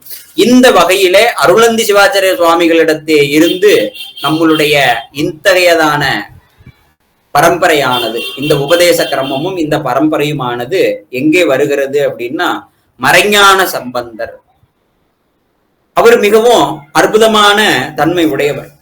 அவரை சொல்லுகிற பொழுதே நம்மளுடைய உமாபதி சிவாச்சாரிய சுவாமிகள் ரொம்ப அழகான வகையிலே எடுத்து காட்டுகிறார். பார் திகழ வளர் சாம வேதம் மல்க பராசர மா முனி மரபு பயில ஞான சார்பு தர வந்து அருளி எமை ஆண்ட சைவ சிகாமணி மருதத் தலைவன் தன் கார் மருவு பொழில் புடைசூழ் மதின் மீதே மதியம் கடவாமை நெடுங்கொடியின் கரந்தையும் கடந்தை சீர் நிலவு மறைஞான சம்பந்தன் எந்தை திருவருள் மலரடிகள் சென்னி வைப்பான். ஏனென்றால் மறைஞான சம்பந்தரினுடைய வரலாறு இவ்வாறே உமாபதியாராலே எடுத்து காட்டப்பட்டிருக்கிறது.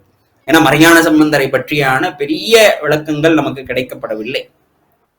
ஏற்கனவே பார்த்தது போல ஆச்சாரியர்களினுடைய சந்தானாச்சாரியர்களுடைய வரலாறு என்பது இவ்வாறே நமக்கு சுருக்கமாக கிடைத்திருக்கின்றன அப்படின்றத நம்ம பார்க்கிறோம். மறைஞான சம்பந்த பெருமான்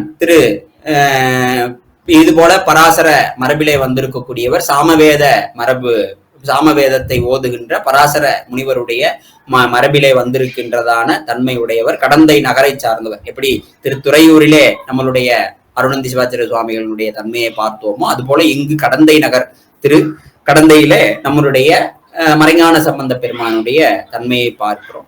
நம்மளுடைய அருணந்தி சிவாச்சாரிய சுவாமிகள் சிவஞான சித்தியார், அதன் பிறகு 2வது நூலாக நமக்கு இன்னொரு நூலையும் அருளி செய்தார்.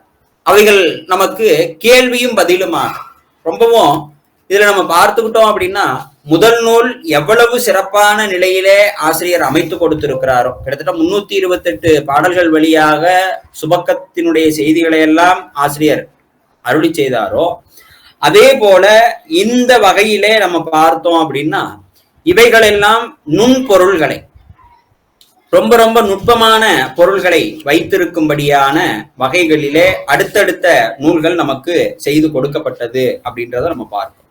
அந்த வகையில நம்ம பார்த்துக்கிட்டோம் அப்படின்னா, சிவஞான சித்தியாருக்கு அப்புறமாக இருபா இருபகுது அப்படின்ற நூலினை அருளி செய்தார். சிவஞான சித்தியாரினுடைய பெருமையை எடுத்து சொல்ல வேண்டும் என்றால், பாதி விருத்தத்தால் இப்பார் விருத்தமாக உண்மை சாதித்தார் பொன்னடியை தான் பணிவது என்னாலோ என்பது இதுவும் தாய்மான சுவாமிகளுடைய திருவாக்காகத்தான் அமைந்திருக்கிறது அப்படின்றத நம்ம பார்ப்போம்.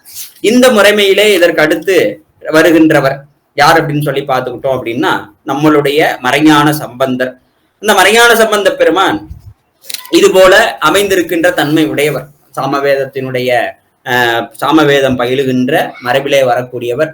அதே நிலையில பராசர முனிவருடைய மரபிலே அவர் பயின்று வரக்கூடியவர் அப்படின்ற செய்திகளை எல்லாம் எடுத்துக்காட்டி அவர் கடந்தை மாநகரை சார்ந்தவர் அப்படின்றதையும் எடுத்துக்காட்டுகிறார். அப்பேற்பட்ட அவருக்கு அருணந்தி சிவாச்சாரிய சுவாமிகள் தம் ஞானாசிரிய மரபிலே பெற்றிருக்கின்றதாகிய சிவஞான போதமும் தாம் செய்த சித்தியாரும் அதற்கு அடுத்தபடியாக அமைந்திருக்கின்ற இருபகுதி என்கின்ற நூலினையும் ஏனைய விஷயங்களையும் உபதேசமாக செய்து ஏற்கனவே நம்ம பார்த்தது போல அனுபவ நிலையை பெரும் பொருட்டு ஸ்ரீ பஞ்சாக்கர உபதேசமும் செய்து இவ்வாறு தொடர்ந்து வந்து கொண்டிருக்கின்ற இந்த நிலையில இந்த மறைஞான சம்பந்தர் இப்படி திருத்துறையூரிலிருந்து புறப்பட்டு பல தலங்களாக தரிசித்துக் கொண்டு வருகின்ற நிலையில தில்லையை அடைகின்றார். தில்லையிலே இருக்கின்ற ஸ்ருங்கார தோப்பு என்கின்ற பகுதியிலே மறைஞான சம்பந்தர் இருந்து கொண்டு நாள்தோறும் கூத்த பெருமானை வழிபாடு செய்து கொண்டு வருகின்ற அந்த நிலையிலே தில்லைவாழ் அந்தணர்களிலே ஒருவராக விளங்குகின்ற உமாவதி சிவாச்சாரிய சுவாமிகள் நாள்தோறும் பெருமானை பூசித்து வருகின்ற நியமப்பாடு உடையவர்.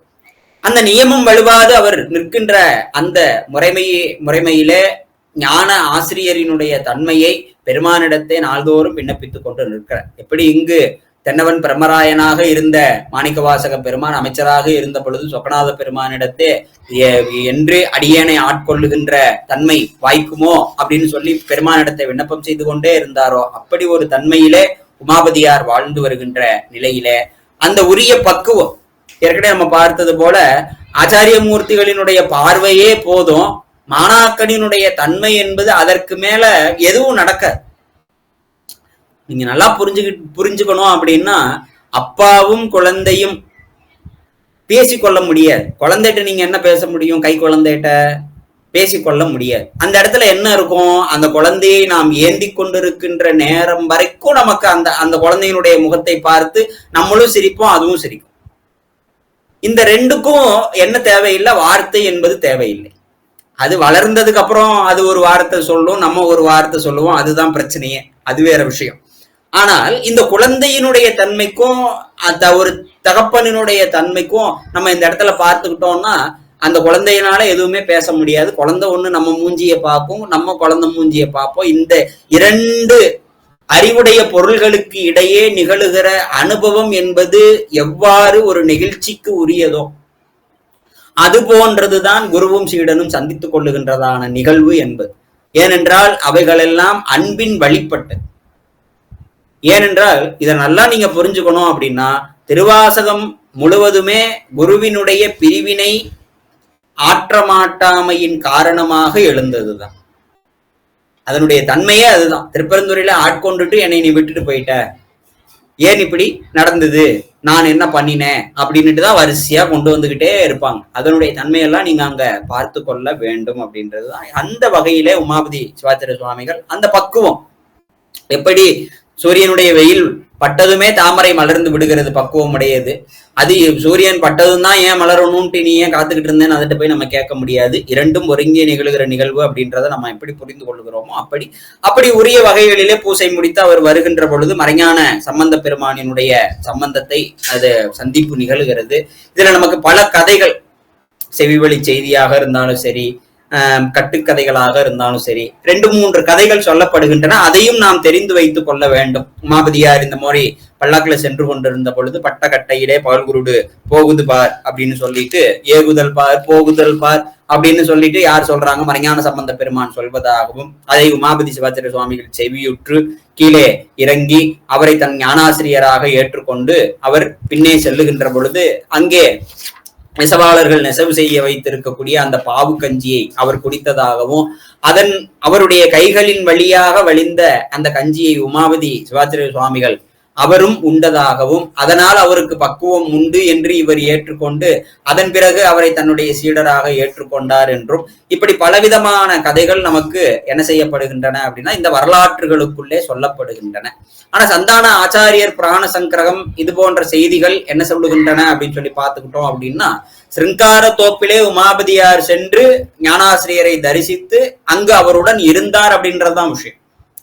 அப்படி இருந்த காரணத்தினாலேதான் தில்லைவாழ் அந்தணர்கள் இவர் நம்முடைய ஒழுக்கத்திலிருந்து விடுபட்டு விட்டார், ஆகவே பெருமானினுடைய பூசையை அவர் செய்யக்கூடாது அப்படின்றதான அவர்களுடைய ரூல்ஸ், அவங்களுக்கான ஒரு ரூல்ஸ்ன்னு ஒண்ணு இருக்கும் இல்லையா, ஒரு வரையறை, அந்த வரையறையிலிருந்து மீறிட்டார், அதனால இவருக்கு இனிமேல் அதிகாரம் கிடையாது என்று அவர்கள் சொல்லுகிற அந்த நிலையிலே அங்கு அன்றைய பூசையை ஏற்றுக்கொள்ளுகின்ற அழகிய திரு சிற்றம்பலமுடையார் ஞானமா நடராச பெருமான் என்ன பண்ணினார் அப்படின்னா, உமாபதியார் பூசை பெட்டகத்திலே எழுந்தருளினார் அப்படின்றது இன்றைக்கும் நாம் அந்த பெட்டகத்திலே எழுந்தருளிய பெருமானை திரு ஆவடுதுறை ஆதீனத்திலே இன்றும் நாம் காணலாம். அப்படி வெறும் சாஸ்திர நூல் அறிவு சார்ந்த விஷயங்கள் மட்டுமல்லாது அருள் சார்ந்த விஷயங்களாகவும் அனுபவம் சார்ந்த விஷயங்களுமாகவே காட்டப்பட்டு இருக்கின்றன. அதிலே உமாபதி சிவாச்சாரிய சுவாமிகளினுடைய வரலாறு என்பது நமக்கு ஏனைய ஆச்சாரியர்களுடைய வரலாறை விட மிக விரிந்ததாக நாம் புரிந்து கொள்ள வேண்டியதான ஒன்று.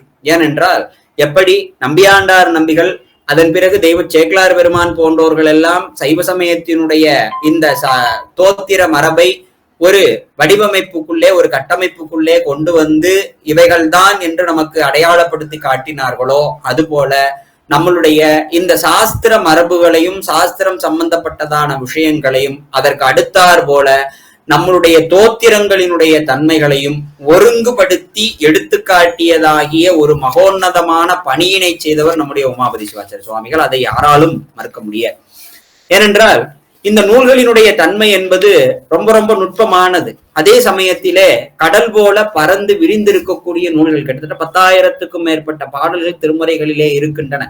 ஒவ்வொரு இடங்களிலேயும் பெருமானினுடைய ஒவ்வொரு அனுபூதி நிலைகள் சொல்லப்படுகின்றன, ஒவ்வொரு அருள் நிலைகள் சொல்லப்படுகின்றன. இவைகளையெல்லாம் ஒருங்கிணைத்து கண்டு ஒரு வகையிலே இதுதான் சொல்லுகிறது என்று காட்டுவதற்கு ஒரு பெரிய அருள் வேண்டும். நீங்க நினைக்கிற மாதிரி அறிவு வேணும்லாம் கிடையாது, அருள் வேண்டும். அத்தகைய அருள் தன்மையைத்தான் நம்ம இந்த இடத்துல சிந்திக்க வேண்டும். இந்த தன்மையை நம்ம பார்த்துக்கிட்டோம்னா, வேதம் பசு அதன் பால் மெய் ஆகமம், நால்வர் ஓதும் தமிழ் அதனின் உள் உரு நெய், போதமிகு நெய்யின் ஒரு சுவையே நீள் வெண்ணெய் மெய்கண்டான் செய்த தமிழ் நூலின் திறம். அதாவது வேதம் பசு, ஆகமம் என்பது அதனுடைய பால், நால்வர் பெருமக்களாகிய நால்வர் பெருமக்கள் முதல் 27 ஆசிரியர்மார்கள் அருளி செய்த அந்த தமிழ் மொழியிலே எழுந்தருள் இருக்கக்கூடிய தோத்திரங்கள் என்பது அந்த பாலின் உள்ளே இருக்கின்ற நெய். இந்த நெய்யினுடைய சுவையாக விளங்குவது எது அப்படின்னா, மெய்கண்ட தேவநாயனார் செய்த நூலின் திறம் என்று எடுத்து காட்டுகிறார்கள். ஆகவே இப்படிப்பட்டதான நுட்பத்தை உடையது இந்த மெய்கண்ட சாத்திரங்களுடைய தன்மை.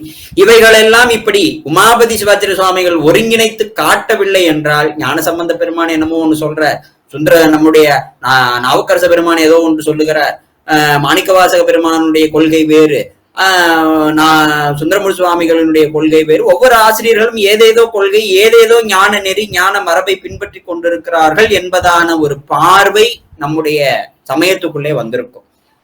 அத்தகைய பார்வையை எல்லாம் வரவிடாமல் ஒரு அரண் செய்தவர் உமாபதி சிவாச்சாரிய சுவாமிகள். ஏனென்றால் கோயில் புராணம் சாத்திரங்களிலே 8 நூல்கள், 8 நூல்கள் எப்படி மறைஞான சம்பந்த பெருமான் ஒரு நூலும் செய்யவில்லை, ஆனால் அவர் செய்யாததையும் சேர்த்து அருள் நம்முடைய உமாபதி சிவாச்சாரிய சுவாமிகள் அப்படியே கருணை கடல் என அப்படியே வாரி கொடுத்திருக்கிறார். ஆகவேதான் 8 நூல்கள் எழுந்தன. ஏன் ஒரே நூலுக்கு எதற்கு இப்படி தொடர்ச்சியாக விளக்கங்களாக இத்தனை நூல்கள் தேவையா என்றால், அத்தனை நூல்களும் அந்த முதல் நூலாகிய சிவஞான போதத்தினுடைய தன்மையை எளிமையாக எடுத்து விளங்க வைக்க எழுந்தவைகள் தான்.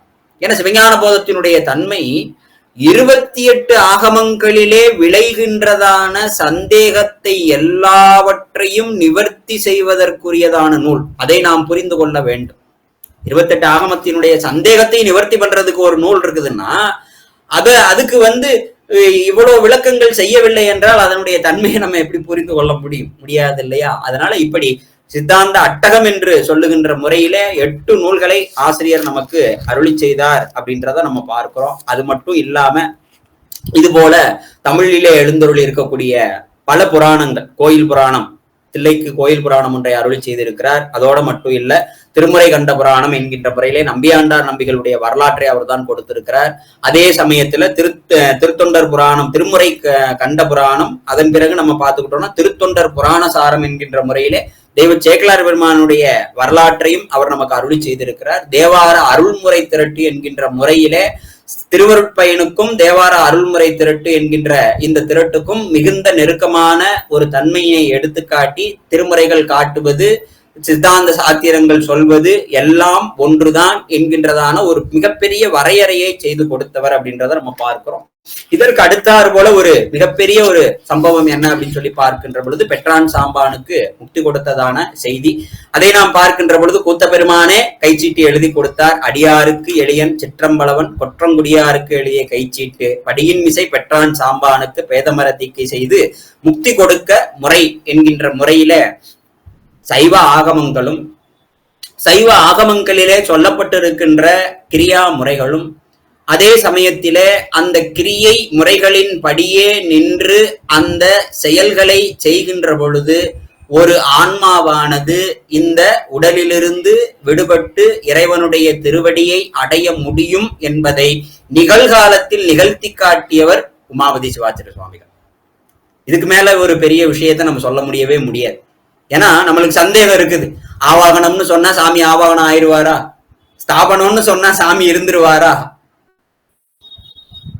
நமக்கு சந்தேகம் இருக்குது இல்லையா? அந்த சந்தேகத்தை எல்லாம் இந்த பெற்றான் சாம்பானுக்கு தீக்கை கொடுத்த ஒரு நிகழ்வின் வழியாக இந்த சைவ கிரியைகள் எல்லாம், அந்த சைவ கிரியைகளிலே பயன்படுத்தப்படுகிற மந்திரங்கள் எல்லாம் பொருள் பொதிந்தவை, அவைகளிலே எந்த விதமான மாறுபாடுகளும் இல்லை என்பதை ஒரு நடைமுறை செயலின் வழியாக நமக்கு இத்தகையதான அருள் செயல்களை செய்து, ஏன்னா பெருமான் தான் முக்தி கொடுக்கணும், ஆனா இங்கு உமாபதியாரே அத்தகைய செயலை செய்து ஒரு அற்புதமான ஒரு வரலாற்றை நிகழ்த்தி இருக்கிறார் அப்படின்றத நம்ம பார்க்கிறோம். அந்த வகையிலே உமாபதி சிவாச்சாரிய சுவாமிகளுக்கு பின்பு நமக்கு யார் வர்றாங்க அப்படின்னு சொல்லி பார்த்துக்கிட்டோம் அப்படின்னா குரு நமச்சிவாயர் வர்றாங்க. குரு நமச்சிவாயருக்கு அப்புறம் நமக்கு யார் வர்றாங்க அப்படின்னா சித்தர் சிவபிரகாசர் வருகிறார். சித்தர் சிவபிரகாசர் தான் திருவாவடுதுறை ஆதீனத்தினுடைய பிரதம ஆச்சாரியராக இருக்கிற நமச்சிவாய மூர்த்திகளுக்கு இந்த சிவஞான போத உபதேசமும் அந்த உபதேசத்தை பெறுகிறதாகிய தீக்கையும் அந்த உபதேசத்திலே வழியாக பெறுகிற அனுபவத்தை பெறுகின்றதாகிய அந்த ஸ்ரீ பஞ்சாக்கர உபதேசத்தையும் செய்து அந்த கைலாய பரம்பரையானது இந்த நிலை உலகிலே நிலைத்து இருக்கும்படியாக திருவாவடுதுறை ஆதீனம் என்கின்றதான ஆதீனத்தையும் தோற்றுவித்தார்கள். அதன் பிறகு பல ஆதீனங்களும் தோன்றின அப்படின்றதோட இன்றைய சிந்தனையை நிறைவு செய்கிறேன். முடிந்த அளவுக்கு சுருக்கமா சொல்லி இருக்கிறேன். இன்னும் விரிவாக நம்ம சிந்திக்கணும். ஏன்னா ஒவ்வொரு ஆச்சாரியர்களுக்கும் ஒவ்வொரு நேரம் கொடுக்கணும். நமக்கு நேரம் அப்படின்றதுக்குள்ள பெரிய சிக்கல்கள் இருக்குது. இந்த அளவிலே நிறைவு செய்கிறேன். திருச்சிட்டம்பலம். சைவ சித்தாந்த கருத்து மெய்கண்டார் வந்த பிறகுதான் வந்தது என்ற தவறான கருத்தை ஐயா மறுத்திருக்காங்க.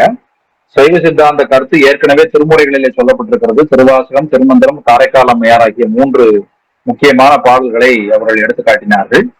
அதன் பிறகு சைவத்தை தோற்றுவித்தவன் சிவருமானே என்ற திருமந்திர பாடலை எடுத்துக்காட்டி மெய்கண்டாருடைய பங்களிப்பு என்ன அப்படின்னு சொல்ல வரும் பொழுது, சாஸ்திரங்கள் வெறுமனே தர்க்கத்தின் அடிப்படையில் மட்டுமே அமைந்தவை என்று நாம் பார்ப்பதை விட உயிர்கள் எல்லாம் சிவானந்தத்தை அனுபவிக்க வேண்டும் என்ற நோக்கத்திலே அருளி செய்யப்பட்டவைதான் சாஸ்திரங்கள் என்று நாம் பார்க்க வேண்டும் என்று சொன்னார்கள். மெய்கண்டாருக்கு முன்பு திருவுந்தியார், திருக்களிற்றுப்படியார், ஞானாமிர்தம் என்று 3 நூல்கள் ஏற்பட்டிருக்கின்றன என்பதை சுட்டிக்காட்டினார்கள். சிவஞான போதத்தினுடைய தனிச்சிறப்பே அது முழுமையாக நமக்கு கிடைத்திருப்பதும் முழுமையாக வழியை காட்டுவதும் ஆகும். 28 ஆகமங்களுடைய மொத்த சாரமும் சிவஞான போதம் தான் என்று ஐயா அவர்கள் சொன்னார்கள். அதே போல தமிழ்நாட்டு நம்முடைய சித்தாந்த சைவ மரபை பார்க்கும் பொழுது கைலாய மலையிலிருந்து தமிழ்நாட்டுக்கு வருவதும் தமிழ்நாட்டிலிருந்து திரும்ப கைலாயத்துக்கு எழுந்துள்ளதும் என்பது நமக்கு மரபாக இருந்திருக்கிறது என்பதை காட்டி திருமூலர், அதன் பிறகு அகத்தியர், காரைக்கால் அம்மையார் போன்றவருடைய வரலாறுகளை எல்லாம் சொல்லி காட்டினார்கள். ஸ்ரீகண்ட ருத்ரரிடம் உபதேசம் பெற்ற நந்தியம்பெருமான் அவர் வழியாக வந்த ஞான பரம்பரையை சுட்டி காட்டிய ஐயா அவர்கள் மிக முக்கியமாக ஒரு வார்த்தையை சொன்னார்கள். சரியை கிரிய யோகம் ஆகியவற்றிலே வேறுபாடுகள் இருந்தாலும் ஞானபாதத்தில் வேறுபாடு இல்லை என்பதை விளக்கும் முகமாகவே சிவஞான போதத்தை எம்பெருமான் நந்தியம்பெருமானுக்கு அருளி செய்தான் என்று மிக முக்கியமாக சொன்னார்கள். சைவ சமயத்திலே பொறுத்த மட்டிலும் கடந்த 20ஆம் நூற்றாண்டினுடைய தொடக்க காலம் வரையிலும் ஒரு கட்டாயமான விதி இருந்தது. அது என்னவென்றால், நீங்கள் சாஸ்திர உபதேசம் பெற வேண்டும் என்றால் கட்டாயமாக சிவபூஜை வாங்கியிருக்க வேண்டும். இந்த விதி பின்னாட்களிலே தளர்த்தப்பட்டு யார் வேண்டுமானாலும் எதை வேண்டுமானாலும் படிக்கலாம் என்று ஆகிவிட்டது. ஆனால் அதை உபதேச கிரமம் என்று சைவ சமயத்திலே சொல்வது வழக்கம். ஏனென்றால் ஒரு குரு மரபிலே நாம் சிந்திக்கும் பொழுது நமக்கு நம்பிக்கை மிக முக்கியமான ஒரு அடிப்படை ஆதாரமாக அமைகிறது. அந்த நம்பிக்கையை உறுதிப்படுத்துவது சடங்குகள். அந்த சடங்கின் வழியாக நாம் நம்பிக்கையை உறுதிப்படுத்தி கொண்டு அதன் பிறகு சிந்திக்க தலைப்பட வேண்டும். இதுதான் உபதேச கிரமம் என்று சொல்வார்கள். அதே போல உபதேச கிரமமாகவே இந்த நூல்கள் பெறப்பட்டன என்பதை ஐயா சுட்டி காட்டினார்கள். சிவஞான போதம் என்பது நம்முடைய அகத்தே நடக்கும் விஷயங்களை அனுபவபூர்வமாக காட்டக்கூடிய ஒரு நூல் என்று சுட்டி காட்டினார்கள். சாத்திரங்களை பயில தீட்சை அவசியம் என்பதை சொன்னார்கள். திருமுறைகளை மெய்ப்பிக்க தோன்றியதுதான் மெய்கண்டாருடைய அவதாரம். ஏனென்றால் பேயடையா பிரிவெய்தும் என்ற திருப்பாடலை அப்படியே மெய்ப்பித்தார் மெய்கண்ட சிவாச்சாரியார். அதையும் சுட்டிக்காட்டினார்கள். திருமுறைகளை நாம் சிவம் என்று கருதி வழிபடுவது சைவ மரபு. அவை வெறும் இலக்கியங்கள் அல்ல, வெறும் நூல்கள் அல்ல, அது வெறும் தமிழ் நூல்கள் அல்ல. அப்படி என்று பார்க்காமல் நாம் அவற்றை சிவமாகவே கருதி வழிபடுகிறோம். அதைத்தான் அருணந்தி சிவாச்சாரியாரும் செய்தார் என்று மிக அருமையாக சுட்டிக்காட்டினார்கள். அதுதான் சைவ வாழ்வியல், வாழ்ந்து காட்டுவதுதான் வாழ்வியல் என்றும் அறிவுறுத்தினார்கள். அருள்துறை, திருப்பெருந்துறை இந்த இரண்டுக்குமான ஒற்றுமைகளையும் அருமையாக சொன்னார்கள். குருவின் பிரிவை ஆற்றாமையால் எழுந்ததே மாணிக்க வாசகருடைய அற்புதமான திருவாசகம் என்பதை சுட்டிக்காட்டினார்கள். மிக முக்கியமாக சில தனிநபர்கள் கடந்த பல ஆண்டுகளாகவே சைவ சித்தாந்தத்தை தகர்க்க வேண்டும் என்ற ஒரு அடிப்படை நோக்கோடு ஒரு பிரச்சாரத்தை மேற்கொண்டு வருகிறார்கள். அது என்னவென்றால் 63 நாயன்மார்களும் சைவ சித்தாந்திகள் அல்ல. மிக முக்கியமாக ஞானசம்பந்த பெருமான், அப்பர் அடிகள் போன்றோரெல்லாம் சைவ சித்தாந்திகளா என்ற கேள்வியை பொதுவெளியிலே எழுப்பி, இவர்கள் எல்லாம் சைவ சமயத்தினுடைய வெவ்வேறு மரபுகளை சேர்ந்தவர்கள், ஆகையினாலே இவர்கள் சைவ சித்தாந்திகள் அல்ல, பின்னாளில் மெய்கண்டார் காலத்தில் தான் சைவ சித்தாந்தம் ஒழுங்குமுறை செய்யப்பட்டது என்று பொய் பிரச்சாரம் செய்து வருகிறார்கள். அவருடைய பொய் பிரச்சாரத்தை எல்லாம் உமாபதி சிவாச்சாரியார் அவர்களை அடித்து நொறுக்கி விட்டார்கள். அவர்கள் அருள் செய்த மிக முக்கியமான நூல்களில் ஒன்று தேவார அருள்முறை திரட்டு. இது திருவருட்பயனுடைய தலைப்புகளின் வழியே துவக்கப்பட்டு தேவாரத்தினுடைய நுட்பமான சைவ சித்தாந்த கருத்துக்களை மிக அருமையாக உமாபதி சிவாச்சாரியார் சுவாமிகள் அருமையாக தொகுத்திருக்கிறார்கள். அது திருமுறைக்கு மிகப்பெரிய கவசம் என்று சொல்லலாம். அதை ஐயா அவர்கள் சொல்லினார்கள். அதன் பிறகு மெய்கண்டார், அருணந்தி சிவாச்சாரியார், மறைஞான சம்பந்த சிவம், உமாபதி சிவாச்சாரியார் ஆகியோருடைய வாழ்க்கை வரலாறை மிக அருமையாக சுட்டிக்காட்டினார்கள். ஐயா அவர்களுக்கு எமது மனமார்ந்த நன்றிகளை தெரிவித்துக் கொள்கிறேன். சந்தேகம் ஏதேனும் இருக்குனால் கேட்கலாம்.